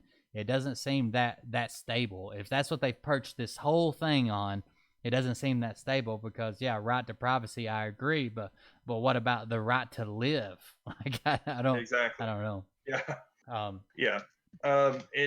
And really, one, if you look at the other side, it at this point, I believe we've gotten to this point of two absolutes with the two sides of the aisle, and there's something that they're not going to, people aren't going to reach across on. And it's, if the presidential debates have shown us anything, it's the Democrat Party is absolute right to abortion anytime. I mean, you're speaking on that all the candidates refuse to draw a line, correct? They couldn't say they've all said, yeah, and not only that, well, except for one, and Tulsi Gabbard said, well, maybe we should talk about semester, and everybody said no, we're not going to talk about that. So they've made it clear that the Democrat Party is for abortion on demand at any time. Yeah, and that's not something that my belief is I'm willing to get behind. So yeah, and I to just expound a little bit on this, because something that that pro-abortion folks will throw at pro-life people is that you're not pro-life, you're just pro-birth. You don't want to take care of these babies. Well, I can speak from my personal experience that I've got an 11-month-old sleeping in her room that is a foster child, and I want to do things to help foster parents. I want to pass laws that help foster parents out, so we can take care of children, because the reality is that if we stop abortion, there are going to be children who are either not taken care of or not wanted, and we have to do things to help promote adoption and promote foster care. So that's the other side of that. Is I'm not just forcing people to have their babies and then have to deal with their whole life or neglect them or anything like that. It's one of those things that I believe in, and it's another one of those places where I put my money where my mouth. And this is the 12th child we've had come in our house in a year and a half. Yeah, my wife's already texted me about becoming a foster parent. So apparently you have a pretty persuasive ties to it. The next topic, not to just abruptly cut off that, I know it's hard to break away from such a hot button issue, but The next topic that I got is basically the economy. So if you were elected, and how would you handle certain things? So basically, we come back to the coronavirus again. So the coronavirus has put our economy into free fall. Um, I can't tell you the millions of people that are on unemployment because it goes up by millions a day. Um, Record unemployment, and what can we do to fix this? Maybe not even right now, but how do you restart an economy after this is over? It's not like it just pauses. It fell Yeah. pretty hard, and it's probably going to continue to fall a lot as we get more positive test results. How do you restart it after that point?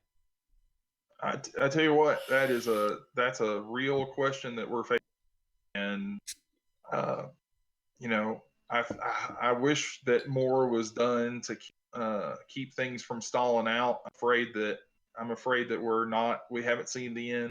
You're right. In the past 2 weeks, 10 million people have applied for unemployment. That's a little over 6% of our workforce has become unemployed or filed for unemployment. There's probably that uh, over the past 2 weeks. So we've got big issues coming.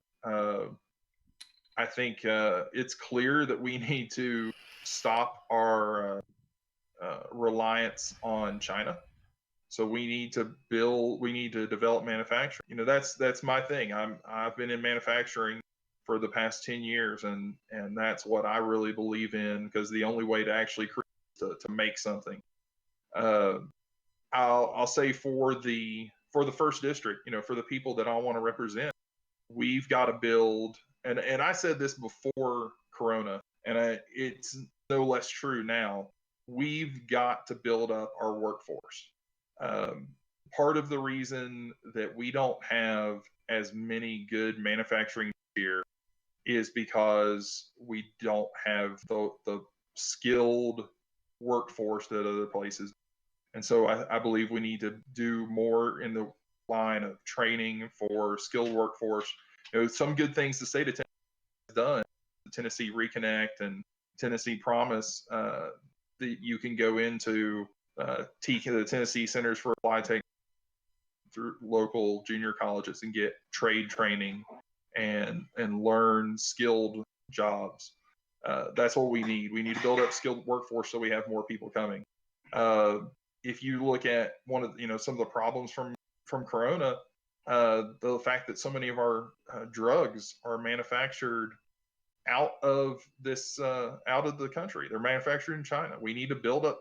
We need to start drug manufacturing back. We had King Pharmaceuticals used to be up here, and we had a strong tradition. We need to bring those kind of things back, and it's going to take time. It's not going to be easy, and I think some of the responses we've had are going to make it. But ultimately, we've got to have people that can do skilled jobs, and when the workforce builds up, then I do believe that those jobs are going to come. I agree, and I'm kind of putting you on the spot. I mean, it's a huge issue that has to do with everything else. I know that, like, you're not going to be the one person. It's a huge effort to solve what's going on. I was just kind of curious of what you thought about the issues we got going on, but there's nobody that's going to solve it on their own shoulders. It's going to take multiple bills, multiple laws, multiple helping hands here and there to get it all figured back out. I didn't mean to place it all on you. No, well, I mean, somebody who wants this job needs to be able to think about those things. That's a completely legitimate question. I'll say that part of the reason we're where we are now is because of decades of fiscal mismanagement. That's the two things that I'm going to look at when I'm going to solve a problem. I've said in some of my other stuff, as an engineer, what I do is I solve problems, and that's all an engineer is a problem solver. Whenever we do have a problem to solve, we've got parameters that we've got to work within. And sometimes I've got to work within a budget. Sometimes I've got physical restraints, or a part has to be a certain way, and I've got to figure out how to solve that problem based on those parameters. And going to DC, it's the same thing. I'm not a lawyer who's find rules and try and make things as complicated as possible. The two main parameters I'm going to look at are the Constitution and fiscal responsibility. And if I can solve a problem and within those two parameters, it's going to be good for this country. If you look at the decades of fiscal mismanagement has led us to where we are now. If you think about your household, you know, everybody, you know, a lot of times you got a for emergencies. I know I do. And, you know, you think about that, and if you use that credit card to, you know, just go buy extra stuff because you want to sometimes, and then you end up maxing out that credit card. When an emergency comes around, you don't have any way to take care of that emergency. And that's what we've done here. Is we've been living, this country has been living on debt and on a deficit for so long that now when this pandemic, when this real crisis comes up, we don't have credit to use to help our people. We have to, now we're having to go, you know, get another credit card, and we to the tune of $2 trillion. And it's going to end up being probably end up being closer to $10 trillion by the time we're all said and done. Because between the money the government's spending and the money the Federal Reserve is spending, we're printing money we just don't have. Yeah. If it gets up to $10 trillion, what is that, like 3 times what we make a year on tax? I heard you say earlier that $2 trillion was. Yeah, our tax revenues are about $3.5 trillion. Okay, so that would be right around 3 times what we actually get from taxes a year. It's spent in a blink of an eye, a bill sign. Yeah, and that's just on, like I said, that's just on top, and that's on top of our current budget, which is already run a deficit. Right. I guess in that same vein, a question I want to ask you, and it's something that I think about often. What do you think about the world and how it's moving? I think this will be an issue with the coronavirus because there's so many people that's going to miss work, so many people that's locked down. The world's already pushing more and more towards automation. I'm actually extremely worried about truck drivers right now because that they've already got self-driving trucks. I mean, they've already passed federal regulations. They're ready to go. The problem is the price. But once you have 30 trucks sitting there and no drivers for 6 weeks or whatever because they're sick or they don't want to come in or whatever. I know the trucking industry does a good job. I'm not talking down to the trucking industry, but they could get sick. They might not be there. They have to stop at way stations and they have to rest and they have to get fuel if these new trucks are electric like most of them are. I'm really worried about that industry completely being automated as far as coast-to-coast travel, not local deliveries, but coast-to-coast and other industries in general. We have robots taking off jobs. What would you say to someone who, or what would you like to provide to someone who lost their job to automation? It's all they've ever done. Like my dad drove a truck until he was medically retired. Like he couldn't drive anymore. He's insulin-dependent diabetic. But if when I was 10 years old, a robot would have replaced his job, that's all he's ever done. He didn't have a high school diploma. He was a truck driver. We would have been in a lot worse shape than we were. So is there a way? Automation's coming. There's no doubt about it. Is there a way to get ahead of that and do some type of retraining or shift these people into complementary positions or something ahead of automation? Yeah, and automation.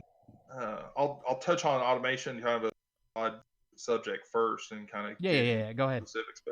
But yeah, automation's real. I know that automation, the plant where I work, and it is going to take. And this is again why I'm promoting building a skilled workforce, because the lower, and this is not to say anything against anyone who's out there working, because, to get out there and work every day, that work ethic is something that, a lot of people don't have. And the reality though is that the less amount of skill required for a job, the easier it is to make.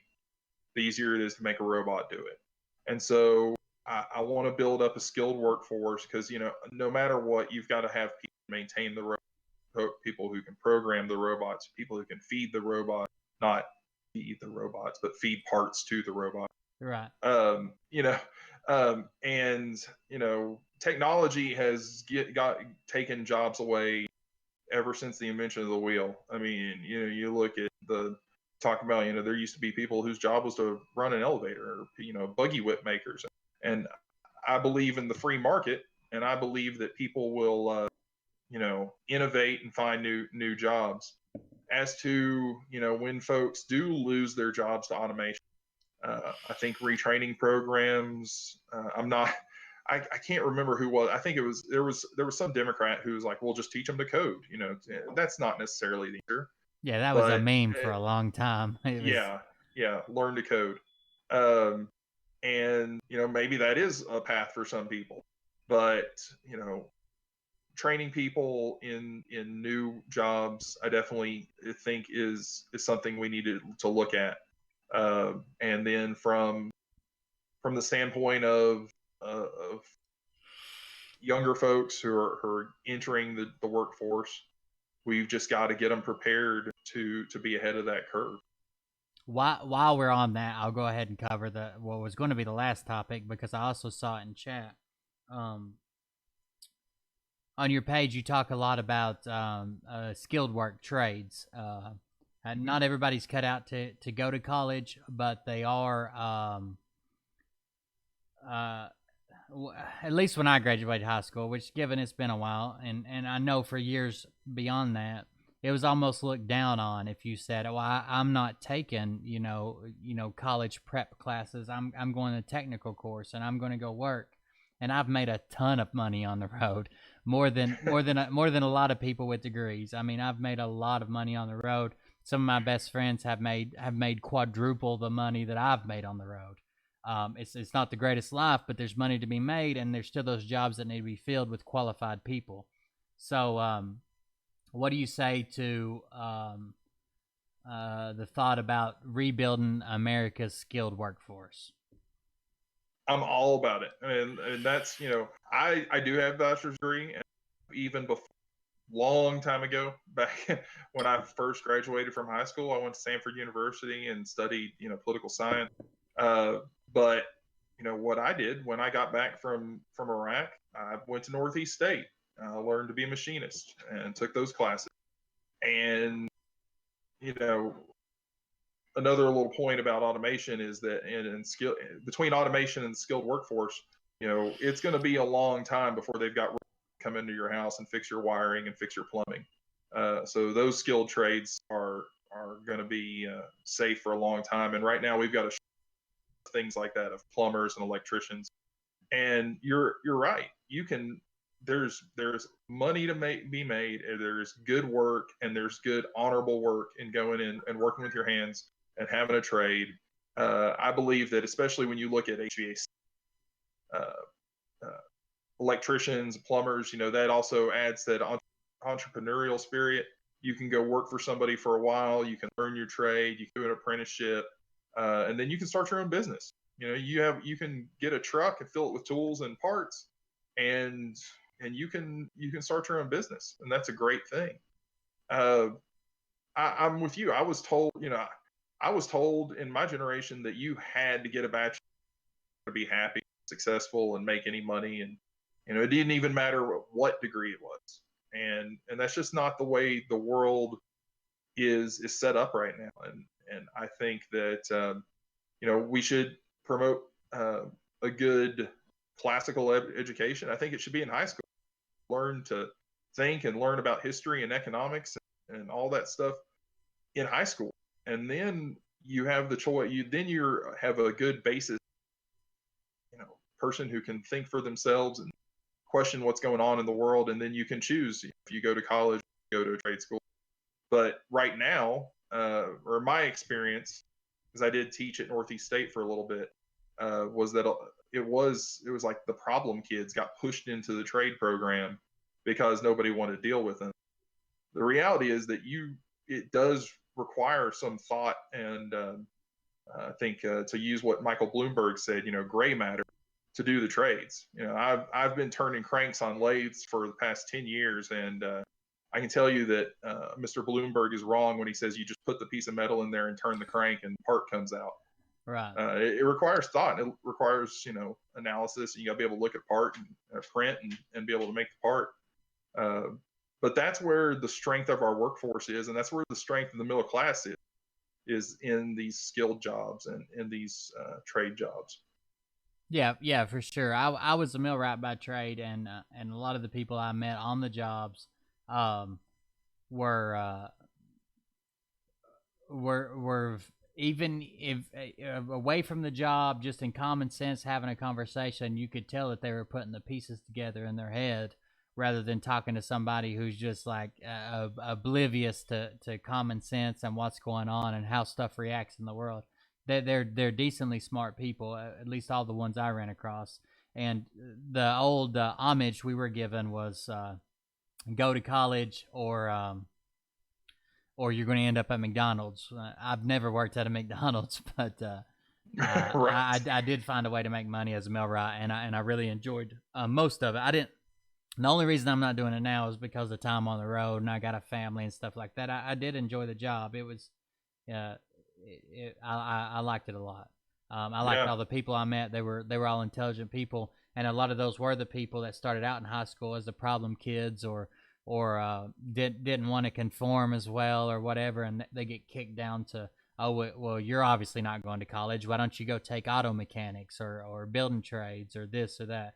So I Yeah. do agree with that for sure. And I think anybody who's had to pay to have their car fixed, that mechanics can make a good living.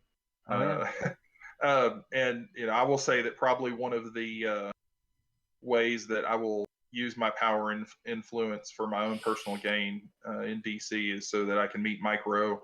I'm a big fan of his, and I'd like to bring him in and see what we can do as far as pushing legislation and trying to get money, get some more scholarships and money for the trade education sent back to the district. Yeah, for sure. He seems to have a good head on his shoulders and a lot of good thoughts about what should be going on and what's actually going on. I agree. I watch a lot of his. He puts out little social media videos about it. So the last couple of sections I got are immigration and foreign policy, but it's going to be kind of broad. So on immigration, since the pandemic, Mexico has actually closed its side of the border. So I saw a meme the other day. If you're so worried about immigration, all you got to do is keep a pandemic going on 365 days a year, and you won't have to worry about illegal immigration. As far as illegal immigration and the effects that it has on our economy, there's people that argue food prices, and there's people that argue taking away jobs. What is your thought on illegal immigration? There's usually two separate schools. I'll ask you where you fall, but there's usually deport them all or legalize them all and make them pay taxes and contribute. There are people who fall in the middle. It's like deport the criminals and legalize but for the sake of the argument, we would just take the criminal element out of it. What do you think about either legalizing immigrants or deporting the immigrants back to where they came from? Well, I think the first thing we've got to do before worry about the people who are here is we've got to stop to build, to use what President Trump says, to build the wall. We've got to stop illegal immigration before we even worry about. I mean, if you're trying to catch people here illegally, but people just keep coming into the country, then that's not going to help the problem at all. And a big part of the legitimacy of government is of governments and a sovereign government is having borders. So first thing we got to do is secure the border, and whether it's whatever's the most effective way. If it's monitoring with border patrol, if it's physical barriers, I'm open to whatever it is. But we've got to close it off. We got to seal it off. And I'm not in favor of any of the pathway to citizenship models. I think that if you want to be part of this country, you need to do it the right way. And I'm for legal immigration. we've got Would real quick, would you support? So when people say you need to do it the right way, they also say, some people are waiting for years and paying thousands of dollars to attorneys. Would you support some type of reform to not just let everybody in, but to make it a little bit quicker process, still vetted, and but that people aren't waiting for 10 years to get into a country? yes. And I'm gonna sound like a politician. I'm gonna say yes and no. Part of it depends on your country of origin and proving your country of origin, Okay. because when you've got people coming from countries that have civil war or do not have a real stable, legitimate government, you have no way of knowing who they are. So the vetting process is difficult. It depends on where you're coming from. So, when I talk about coming in the right way, yeah, it should be streamlined, but we should also have to know coming in. We have they're somebody who's going to add to our society and who's not going to hurt us. Yeah, Would be 100%. I disagree. I do personally, like, I'm not going to have to say this is your belief, but I do personally making it easier without dropping any of the checks we do, the terrorist ties. Are you going to be a benefit to this country? Are you going to assimilate? Are you going to do these things that make you a good American citizen? But it does seem like it happens to be. There's a lot of hoops to jump through, and there's a lot of people to apply. And I'm not saying it wasn't a good system when it was implemented, but it seems like that it's backed up so far. But for people that probably shouldn't be trying to immigrate here applying, then it's really forced people to wait a decade. Because honestly, if I had to say it, if I was with my family in a country where I couldn't make money and my life was in danger and I had my family and 3 kids, and they're like, well, just apply, you might get approved in 10 years. That's not the greatest option for me at the time. So I can understand why people abuse our system and jump the border. I don't think it's right, but I can understand it. And it just goes to show what a great country we are. I think that says something. As much as there are a lot of people who talk down about America, who talk down about the country, and say we're racist, or we're scared of foreigners, we're xenophobes, all this kind of stuff. But you don't see people beating down the doors to get into other places, and it's because we are the greatest country on earth for all our flaws. Yeah. I mean, the people are definitely desperate to get in here. That's for sure. Just a second, I'm typing something here. I just have one more topic to cover. I think we've been through most of the topics I had laid out, at least. And then if you still got time, of course, we'll take callers at the end. I know there's some people already lined up, and I had one question personally texted to me, but all right. Let's see, what's the last topic I got here?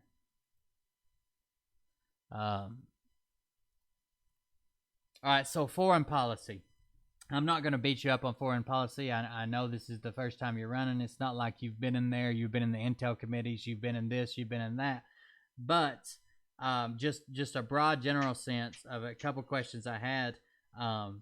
What would you say as far as foreign policy is our biggest threat currently, and why? China, and for a lot of reasons. And I said this, I posted this on my website way before. Well, not way before. It seems like it just came upon us so fast. But before the pandemic, before the coronavirus hit, China is the greatest threat to this country. They have an adversarial relationship. They control so much of our manufacturing, and we've learned a lot more recently about, or we've seen more recently, how that affects our supply chains, how it affects our medicine, and our, masks that we want. China is, and And the fact that we deal with China so much, on a global level, they are I mean, they're a huge human rights violator. I don't think we should be dealing with countries that have that use slave labor like that, like they do, and that kill their people like they do, and harvest organs and all the things. Uh, they're a threat they're a threat to freedom on a global scale. Oh, yeah, for sure. I mean, I don't know what the reality is with becoming self-sufficient as far as manufacturing. But man, wouldn't, even if it's a pipe dream, wouldn't that be awesome Yeah. to get back to where we, I mean, I'm not saying we can't buy from these countries, but they close their doors. Especially, I've been hearing they control like 90% of the antibiotics. Like Hmm. what happens if something does happen and we make them mad and they don't want to send us the medicine to to to even recover. I don't know. That's a scary thought, really. Um, um, And that's just more jobs we can have here in the states. And even some things we have to be realistic that some things we can't afford to make here, but there are other countries that are friendly, that are better have on human rights, and we can promote other countries to help them promote freedom, and the ideals that go along with that, and while dealing with them in trade. yeah, for sure. I agree. So, so the next question, I've got two more questions on foreign policy, and then we'll take some callers. If you want to call, make sure you're on the Discord app. All you have to do is get on the Discord app, create a username, sign in, and then you're going to join waiting for on air, and I can pull you in one at a time. Um, but let's see. Oh, where do you stand on Hong Kong and its independence from China? And it doesn't seem. I don't know if you saw this video, but the World Health Organization, which receives quite a bit of funding from China and other large nations, they even refused to admit the existence. They were given an interview. A representative of theirs was given an interview the other day, and the girl asked about, well, would you consider Taiwan, or I mean Hong Kong, joining into the World Health Organization? And he just sat there in silence. And she's like, and he's like, sorry, I didn't hear you. And she's like, I'll repeat the question. He's like, no, let's go to another one. She repeated it anyways. He just hung up on her in the middle of the interview. Yeah. So then they called back and asked the same question again. He's like, we've already talked about China. So there's the pros and there's the against. But where do you stand on Hong Kong independence post the English rule, I guess? Well, obviously, I want to support people who want to be free no matter where they are. Like I said earlier, the people of Hong Kong, the people of China, they have the same inherent rights that we do. It's just that their government oppresses those rights. Uh, I would love to see. Well, first of all, China. China, when they took Hong Kong back from the UK, they signed an international agreement that they would allow Hong Kong to act independently and be independent. Have they're under, I can't remember the exact phrasing. They're part of China, but they have independent rules. And China's gone back on that agreement, on that international treaty. So yeah, we should support that. I would. I support a free Hong Kong. I don't know how we do that. At this point, we're so intertwined with China. I don't see the United States doing any kind of direct action to protect Hong Kong. But I definitely support the protesters and who just want to live free, just like I support anybody who seeks freedom. And Yeah, for sure. I agree 100%. I support a free Hong Kong. It's weird when you see other countries around the world and their symbol of freedom is waving our flag. I, I don't. I think they're different from China. They've been different for years and years and years. I don't see how they could be expected to just assimilate to that government rule they got. So the last question I have, and I guess me and you will probably be pretty partial to this, only because we've both been there, but it seems like in the Middle East right now. So we'll have troops there. We'll have a war going on. We'll pull them back. Something will happen. We'll shuttle them back in. We'll pull them back out, and then something else will happen, and we'll shuttle them back in. How do we get completely out of the Middle East and bring our guys home without creating a better or a bigger detriment to all of society? And I know that's a big problem. I just want your piece of it. What do you think? Well, we don't engage in perpetual war. You know, we've got to the Army, that final blunt instrument of U.S. foreign policy, and we need to go in. I believe the military needs to go in, do its job, and then leave. And then if we want to use U.S. foreign policy to promote governments, promote peace, if that can be achieved over there, it's definitely something we should do. But I don't think that you have troops over there trying to rebuild a country. We've the other problem is, though, that nature abhors a vacuum, and you see what happened under the Obama administration, when we just up and left, and that vacuum allowed ISIS up and ISIS to take over the area. I mean, I know, I'm sure you saw it on the news when ISIS was taking over Spiker. I mean, the place where we lived. Yeah, and so it's hard to see that kind of thing, and it's hard to see people in places where you've been just being overrun and being dominated by ISIS.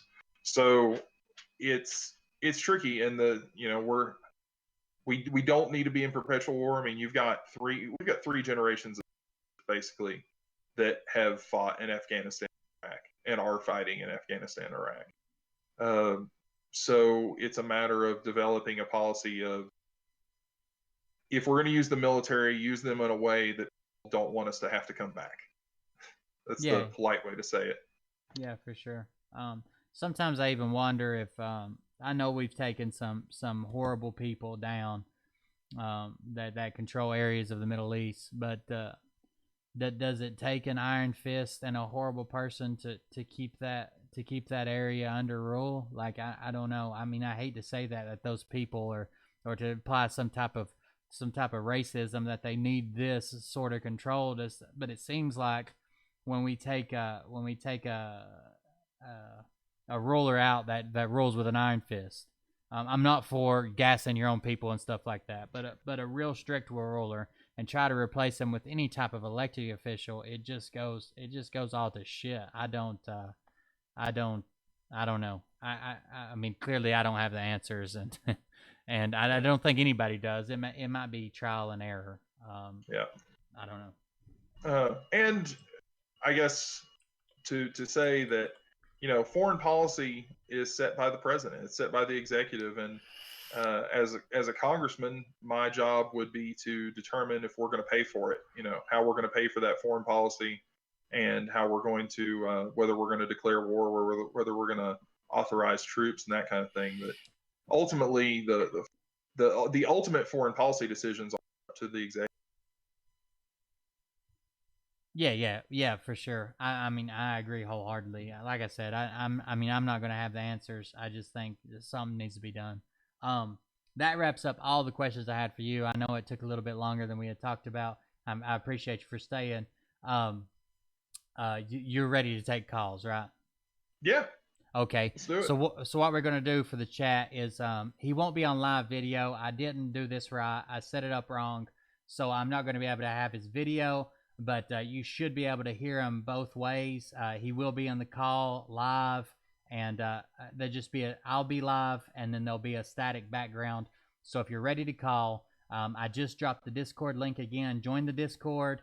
Hop into waiting on air. I'll be pulling people in one at a time. Give me a second to get everything moved around. Yeah. Hey, Will. Yeah, go ahead. Can you give me like 5 minutes? Yeah. Go ahead. Whatever you need. All right. I'll be back. Yeah, for sure. So, what does chat think so far? I saw it got pretty heated there a minute ago. Um, what's everybody got going on? I saw there was a little bit of an argument.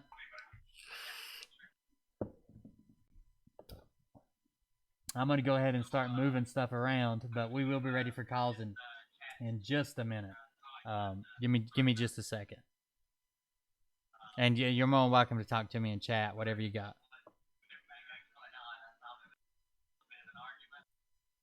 Let's close full screen. I don't want to end that call yet. Oh yeah, I can.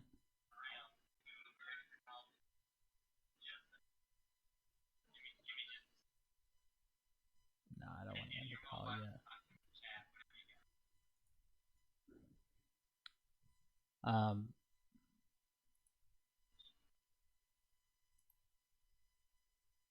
I was seeing how far the delay was.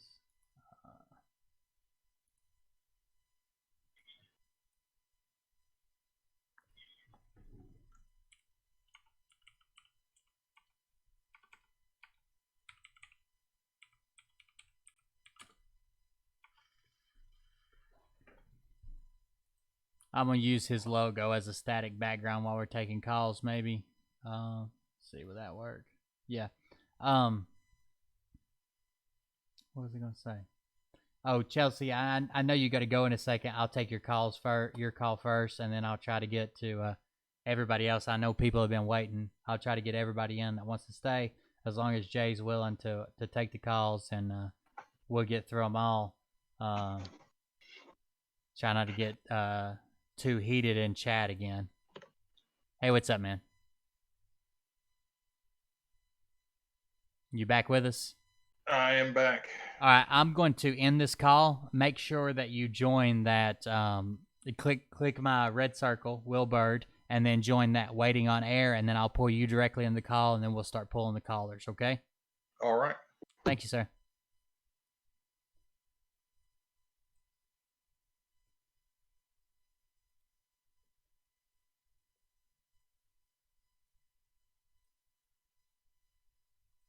All right, Jay, can you hear me again? Oh, I need to be on air, I guess.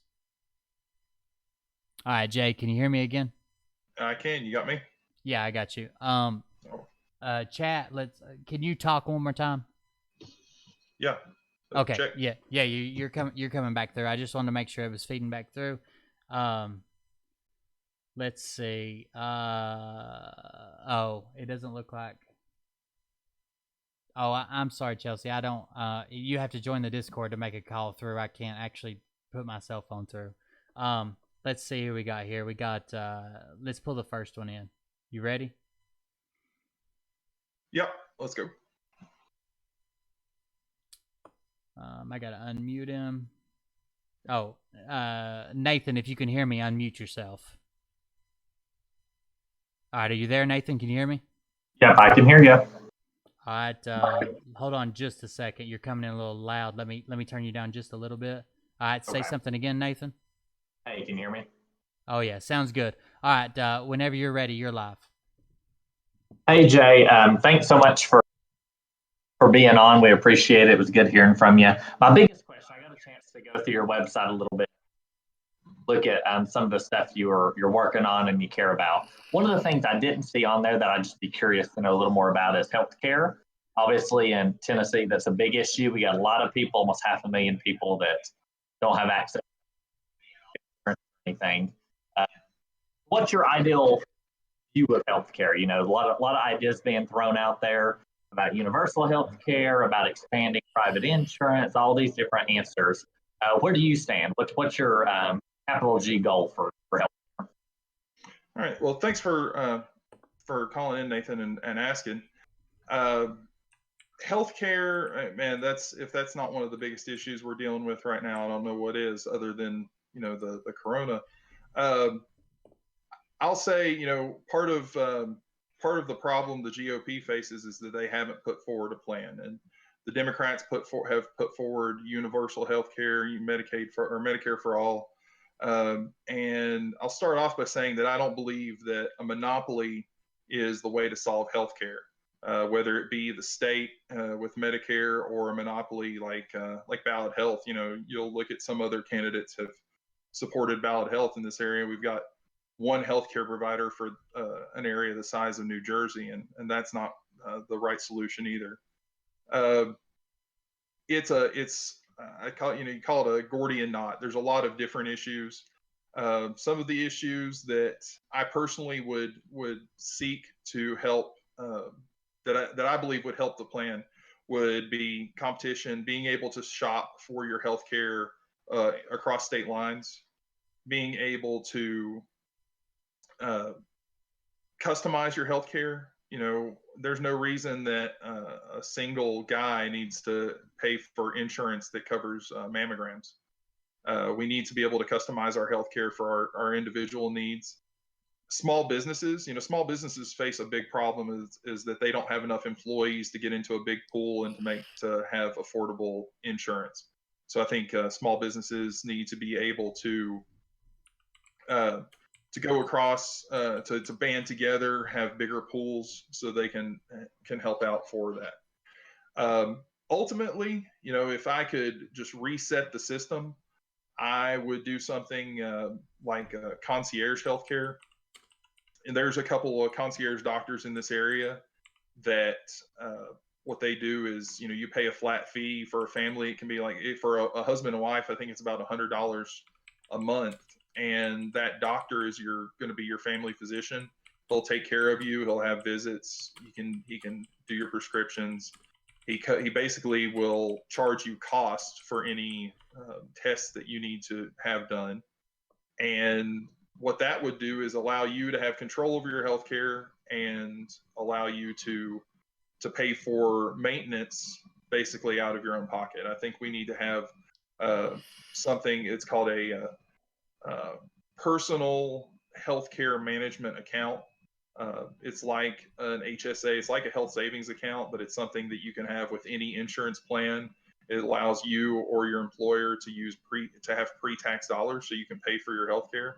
And I think we need to get back to being more responsible to our maintenance healthcare, and then have insurance for catastrophic events. And we do things like that. And something that the president is doing, and that I agree with, is price transparency. Right now, healthcare is one of the only things that we buy, and we don't know how much it costs. So we need to be able to have an open marketplace, know what we're paying for healthcare, and so we can shop and we can find what we feel like is the best value for us. But I think individual control, and then having insurance cover more catastrophic things are some of the ways that we can reduce healthcare costs and still have good healthcare. Because the reality is that competition, profit, the kind of things that the capitalist system that we have here in this country are the reasons that some of the reasons we have some of the best healthcare opportunities in this country. And to be affordable for more people, that's definitely an issue, and costs have gotten out of control. But I'll say I can use a story of two different patients. I've got a friend who lives in Canada, and he slipped on the ice one day, both bones in his lower leg, and he had to wait about 3 weeks to get surgery to fix his leg because it was non-critical, and he had to wait in a hospital that was over an hour away from his home. So that's what socialized medicine can get you. Whereas my mom was up here visiting in August. She's from Middle Tennessee, but she came up here. She was in Johnson City because she was having stroke-like symptoms, and we were all scared. And she came in on Friday, had a CT that found a brain bleed, had an MRI that found a tumor, and on Monday morning she was having brain surgery to remove part of that tumor. And if she had been in Canada, if she had been under that healthcare system, she'd be dead. The reality is that it takes so long to get even a CT or an MRI. and then to see a specialist, that you're going to die. And so I'm not going to sacrifice quality of health care for socialized medicine. And that's a long that's a long thing. That's a lot of points, and I do plan on updating the website so you can see that broken down. But ultimately, I said letting us have transparency, letting us see what things actually cost. Oh, almost forgot. This is an important part too. With medications, I know we talk about like insulin being so expensive. There's actually just the way the law is written, that it's a kickback system between pharmaceutical companies and insurance companies, that price or the list price for a drug, and that's the price people are paying when they don't have insurance, or they're paying their insurance based on that point. And then there's a rebate that actually goes back from the pharmaceutical companies, so that the total cost isn't there for insurance companies and for some of these pharmacies. So one thing I'm looking at is regulation laws, not regulation law, that would actually close that loophole. And mine, from my research, it's showing that it could bring the cost of medication, especially insulin, down by around 70%. So thanks, Nathan. How did that answer your question? Do you have anything you want me to follow up on? No, that was perfect. I appreciate it. Yeah, thank you for the question, Nathan. I appreciate it. And thank you for the donation, buddy. All right, we got another caller. If you want to call in, real quick, if you want to call in, all you have to click on is on the left-hand side. You can see my screen with the cursor where it says waiting on air. You just click on that and it'll throw you into that room, and then I can pull you into the call one by one, so we don't have everybody in the call at the same time. So let's see, the next caller.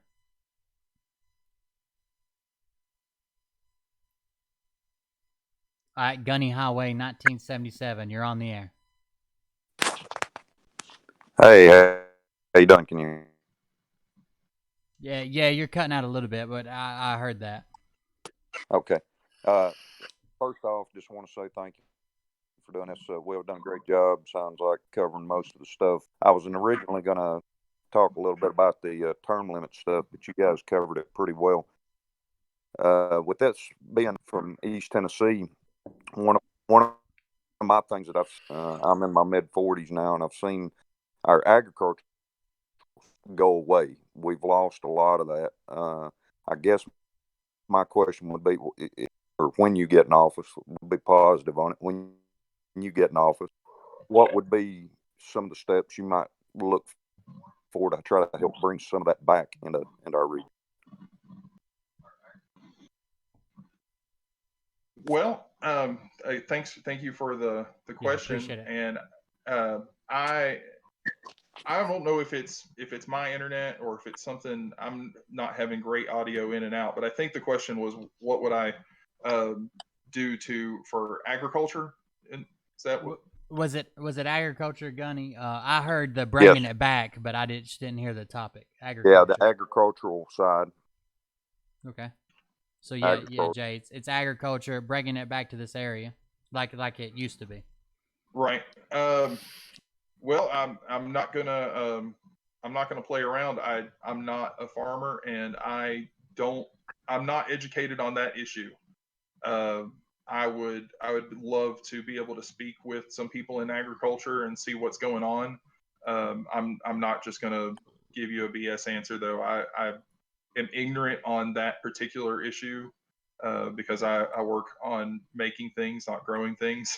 But I know that agriculture is definitely important, and the most, if we can have more people providing for us here in the region, that would definitely be great, and I would be definitely willing to speak with anybody who wants to educate me on that subject. Hey, real quick before speaking on agriculture, did anybody see that Como or whatever, the New York City mayor, talking about how easy farming is. You just dig the hole and you put the plant in, and then something comes up and you sell it or whatever. Yeah, that was Mike Bloomberg. He was the same one who said you just turn a crank on a lathe and a part comes out. And I know it's that our more farmers, complicated than that for sure.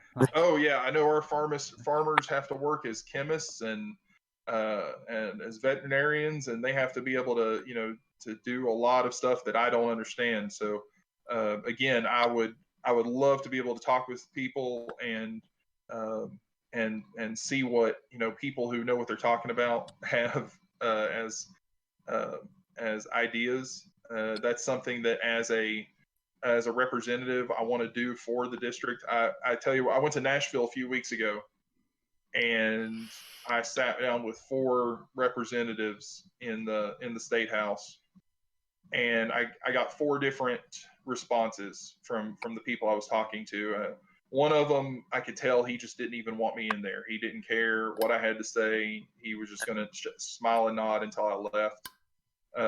One of them was your stereotypical lying politician. I mean, he just, I felt like I needed to put boots on when I left the place. It was so deep. Then one of them was very helpful, was really nice. Ironically, he didn't even represent my district, but he was helpful. He was nice. We sat and we talked for a while. And then another one was, he was honest, but he was pretty condescending and still had the air of he didn't want the little people around. So I'll say that I know which person I want to be when I'm representing the district. I want to be open to anybody, and if somebody wants to come in and talk to me or have me come to talk to them, I want to be somebody who's open there for the people, because it's the people of the district that I'm going to represent, not just the money of the district, I guess. Is that I guess I would rather somebody admit that they're out of their depth than just try to smooth it over and win a vote. I appreciate that answer, and thank you for the question, Gunny Highway.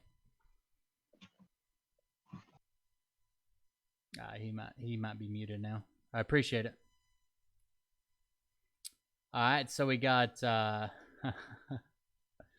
this is Murd Bird 12. This would be my wife calling in with her own question, Jay. Okay. Let me pull her over. Hello, random person I've never met before. Please, you're on the air. Murd Bird. Please state the question. Sorry, can you hear me? Everything went silent. No, yeah, I moved you to on air. You're live on air right now. Oh, sorry, my earbuds cut out. Okay, well, go ahead. What's your question? Okay, my question is, since our current situation in Washington seems to consistently end in a stalemate, if elected, what issues would you immediately be ready to reach across the aisle and work with the Democrats on? And are there any issues that you will not budge on?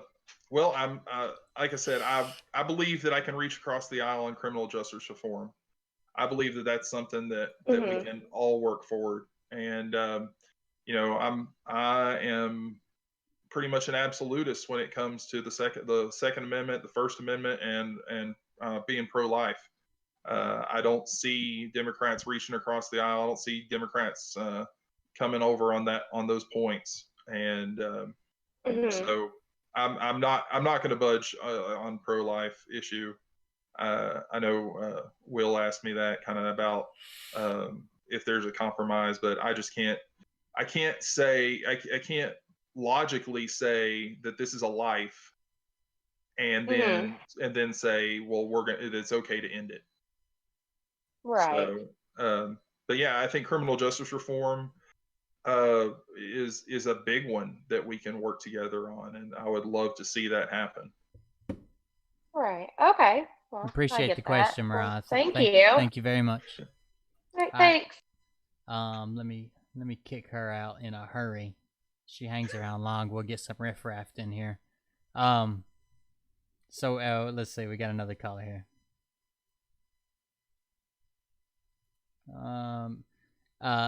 Line Barger, you're on, but you're muted right now. You'll have to click the microphone button.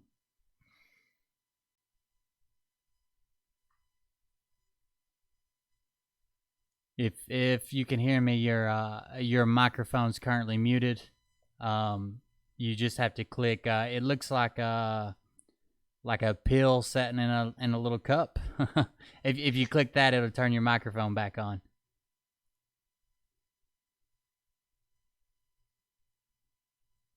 I don't know. We'll give him just a second, see if he unmutes. He might have stepped away for a second. And I don't have.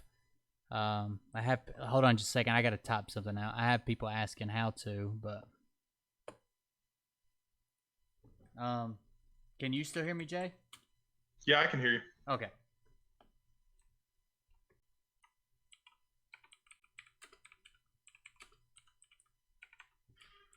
Oh, that's James. Hey James, if you can hear me, you have to unmute your mic if you haven't stepped away yet. Let me tap this out.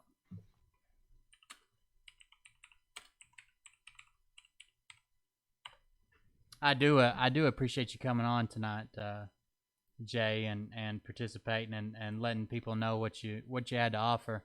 I did get some backlash on Facebook today about people like, oh, this is a political ad and we don't support certain political parties in this group. And I tried to explain to them that all this is an announcement. Like, there's not going to be campaigning this year.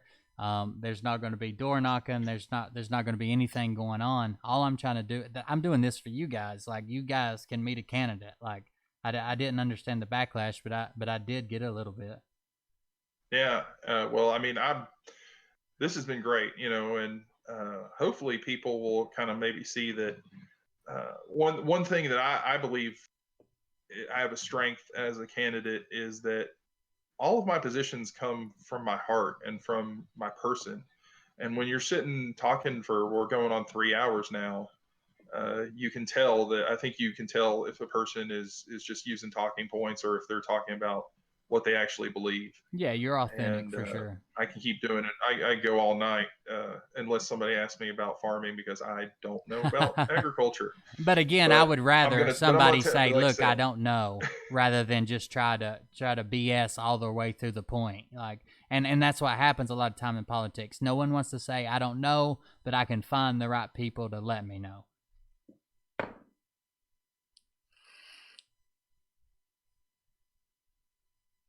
Are you still there, Jay? Oh, I might have dropped everybody. You're kind of breaking in and out. Oh, I apologize. I was just saying that it's good. It's refreshing to have somebody say that they don't know, rather than trying to just make it like they do know because they're afraid to say it. I don't know. We might be losing connection. Can you hear me now, Jay? Yes, I can hear you now. Okay. I was just reiterating that it's better to have somebody that says, I don't know, rather than trying to make it up as they go. Yeah. All right, we got another caller that just joined. Let me pull him in.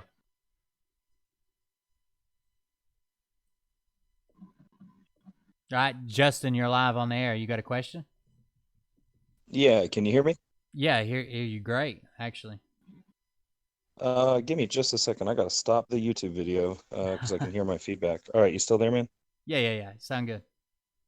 All right. Hey, I just had a quick question. I know you said you're a staunch opponent of abortion, but in the instance of like where, granted, these are going to be few and far between, say an unplanned pregnancy where it was a one-night thing and she gets pregnant, or it's a rape instance or something along those lines, but you're also like staunchly opposed to like any type of universal health care. How could you tell a woman I don't want she to interrupt, has to... but I can't really hear. I'll give it back to you. I'll send it back to you, Jay. Just go ahead, Justin. Okay. I'm just curious, how could you tell a woman that she has to have a child and has to pay for it out of her own pocket? Like, how could you be such a staunch opponent to abortion and to like any type of universal health care at the same time. Okay, Jay or Justin, if you can hear me, if I misrepresent, you could stop me. But he Okay. said as a Jay, can you hear me? We might just be losing Jay. Jay, can you hear me? I can hear you. I can hear you. Justin's been coming in and out. I don't know. Here's what he said. Hey, Justin, I'm going to move you out of the room for the bandwidth, but I'll move you right back. All right. All right. So can you hear me, Jay? Yeah. So basically, what he had said was, as a staunch opponent against abortion of any type, in the case of a mistake, a one-night stand, or whatever, where someone made a mistake and it's a lifelong commitment, how can you commit to having someone have that baby and having to raise it and pay for it themselves, and also be against a universal health care or universal subsidies that may help them raise that baby? All right. Well, I'll start off by reiterating that I am for helping adoption. Right now, a domestic adoption in the United States costs about an average of $30,000, and that makes it very difficult for the large number of families that are out there that are willing to adopt and want to adopt. So if someone makes decisions, remember it's still about personal responsibility. But if somebody makes decisions and they end up with a baby and they don't want that baby, they don't want to take care of that baby, I want to do things that are going to make it easier for them to go through the adoption process and allow a loving family to have a baby. I mean, if I was, I've stood in front of the abortion clinic there at in Bristol, and 100% prepared that if somebody said, well, if you want to stop this, what am I supposed to do? I'll take that baby. I would do it in a heartbeat. So that's one thing. And the idea of being against universal health care and having to do with abortions, I mean, everybody has healthcare decisions they have to have. Again, universal health care is not the solution, though. It's not going to be what's best for us as a country. And so, like I said, I don't equate it with abortion, because I'm proposing plans that will help people who still have that baby, who don't kill that baby. And again, as I said before, we've got I'm sorry, I just blanked out there for a second. We want to do things to keep this from being an issue. We want to be able to take care of these babies. I'm not somebody who's saying you just have to have this baby and nothing's going to be done. And I'm not saying that we don't do things for people who can't afford health care. But universal healthcare for, mandated state healthcare for everybody is not the answer. So that's where I am on that. And again, we don't kill people because somebody makes a mistake, whether it's one time or not. Right. Abortion is always a hard topic to debate, because on one side you have people that are like, it's nothing, right? It's nothing, and you're making a decision about eliminating nothing. And on the other side, you have people that believe it's actual murder. And no one, if you believe that, no one's going to be for murder. But it sounds like you're taking the approach of more that afterwards. So after, keep the baby, and after the baby's born, there'll be either options for adoption or foster or post pregnancy help beyond that point, rather than up front of the abortion.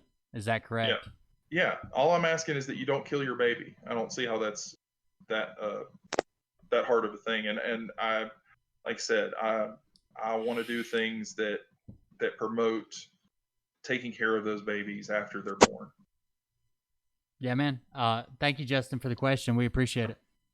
Yeah, hey, Will, can I ask one more real quick? Yeah, go ahead. I don't have any other callers. Just don't make sure it doesn't turn into like a debate, just like yelling at each other. But you're more than welcome to ask another question. Yeah, okay. Yeah, I'm not going to turn it into a debate. I just had a quick question. I've always kind of wanted to ask this. Then, if you're if you're opposed to a like central funded healthcare system, are you going to oppose Medicare as well? Did you get that, Jay? Yeah, like eliminating the system that we've already got for people who, like, okay, and yeah, like eliminating Medicare that we've already got. Is that what you're asking? He's saying it Yes. falls under the same circumstances. So if you're against state funded healthcare, would you also be against abolishing or for abolishing Medicare? No, I'm not against social safety nets. Uh, I don't think Medicare for all is the right solution. And I see the 0311 after your name, so I'm assuming that you're a Marine. Correct. So have you had to deal with the VA? Oh, I have. Okay. So I don't think we want. That's what I look at dealing with the VA is I don't want to deal with the VA all the time, and that's what's going to happen if we have Medicare for all. I'm not against social safety nets. I think they're abused sometimes, but I think overall, we need to do things for people who can't. Yeah. I mean, I agree. So one of the comments in the chats, but then if she has to carry it to term, you're facing her to pay for 9 months of doctor's appointments. I don't think you're against any type of help for people with medical expenses, right? If they can't afford their own. Yeah, I'm not talking about throwing people out on the streets. Well, you've got to know. I'm sorry to interrupt you, but you got to know that a lot of Republicans that came before you have even though they said like, yeah, we'll help everybody that needs help, sometimes they very vehemently resist providing, for people who need it.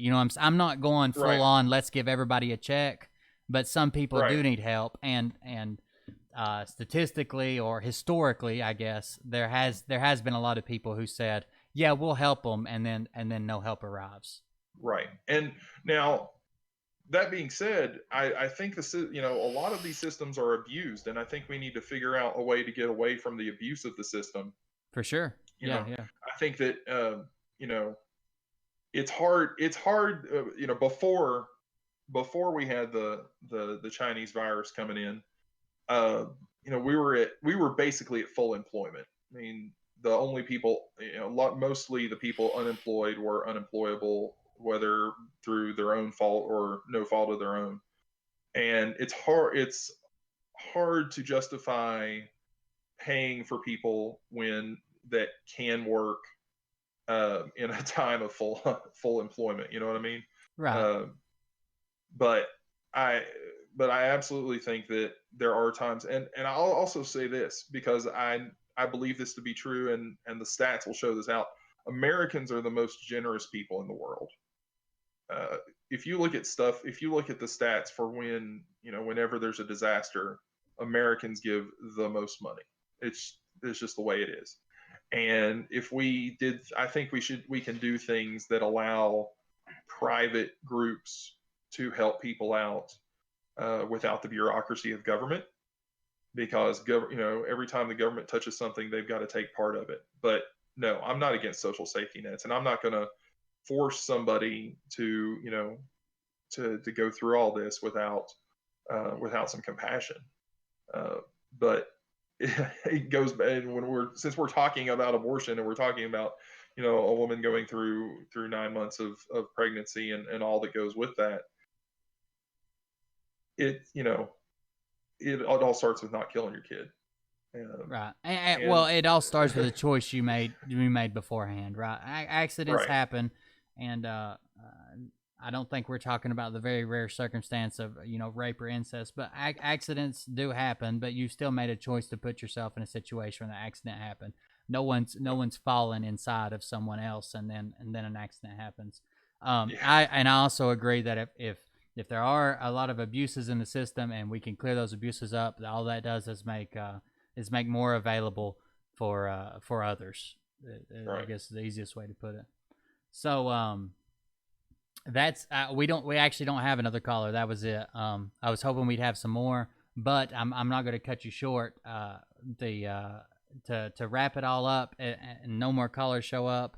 To wrap it all up, man, the floor is yours for whatever you got to say. And if you want me to bring you back on video, I will. Or if you want to just do it through audio version, they can hear you. Whatever you need. All right. Either way, if you want to put me back on. Yeah. People are probably tired of seeing my face, but. Yeah, I'll throw you back on video. I think it Okay. means a little bit more coming from there, but just hold on just 1 second, and I'll get you moved around. All right.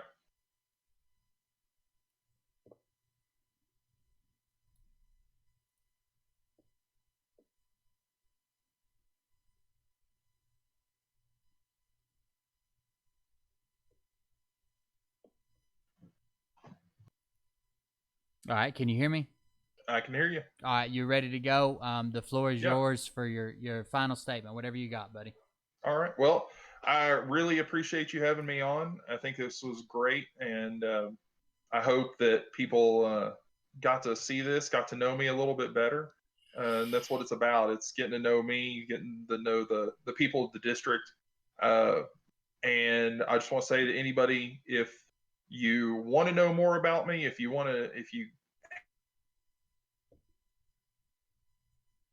that you didn't get to ask or didn't get answered, send me an email at jadkinsforcongress.com. I can answer you directly. We're doing YouTube videos, so when people have questions, I'm going to multiple questions in multiple videos. And check out my YouTube, check out my Facebook, and my website.